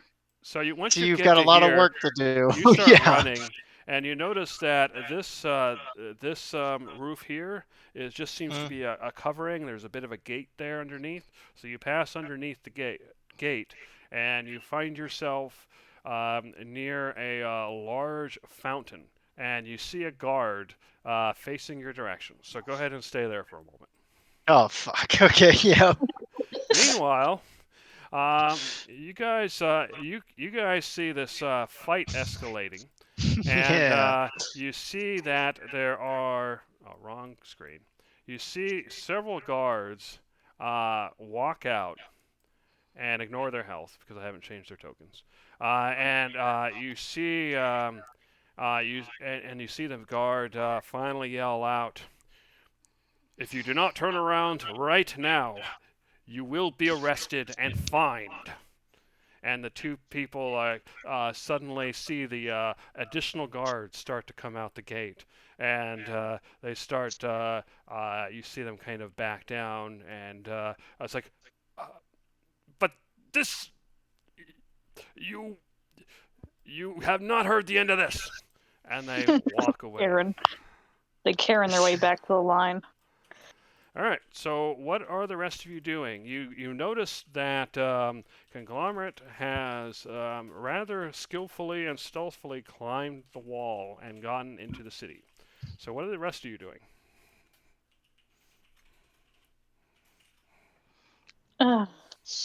Judge there a is line? going to come over There is a line, here yeah. Are we two people further in since they got out of the line and have to go to the back? Oh, you got a point. They actually did, and they glare at you the entire time. And You're so mean. but you're right. You are two people ahead. Oopsie, oopsie. Oh, you're such a dick. That's awesome. I think I'm gonna gather around Cyclonin and Darcy, and we'll just wait and see if perhaps Conglomerate can get Sebastian to get us called in. Right. Boy's taking his sweet time. I would like to play music while in line. I will be the elevator music that is playing in the sitting room. I actually let the two women go ahead of me in line. Yeah, I saw that. And one of them nods her head and says, "Thank you so much. I thought everybody is just... Thank you." Meanwhile, Conglomerate, you come out the stables, and one of the guards is looking right at you. And then he yells out, "Stop where you are! Do not move!" What? Why is he so suspicious of me? I just walked out of a stable. And that is not the end suspicious. of the session. That's not suspicious. Oh, I'm gonna get arrested for the first time. It's okay. You can have a nice place to lay down. Maybe you have a cot. Maybe it's just a bench. Who knows? Well, I think since it's just going in, I bet it'll just be a fine. I probably won't have to serve time or anything. Alrighty. I mean,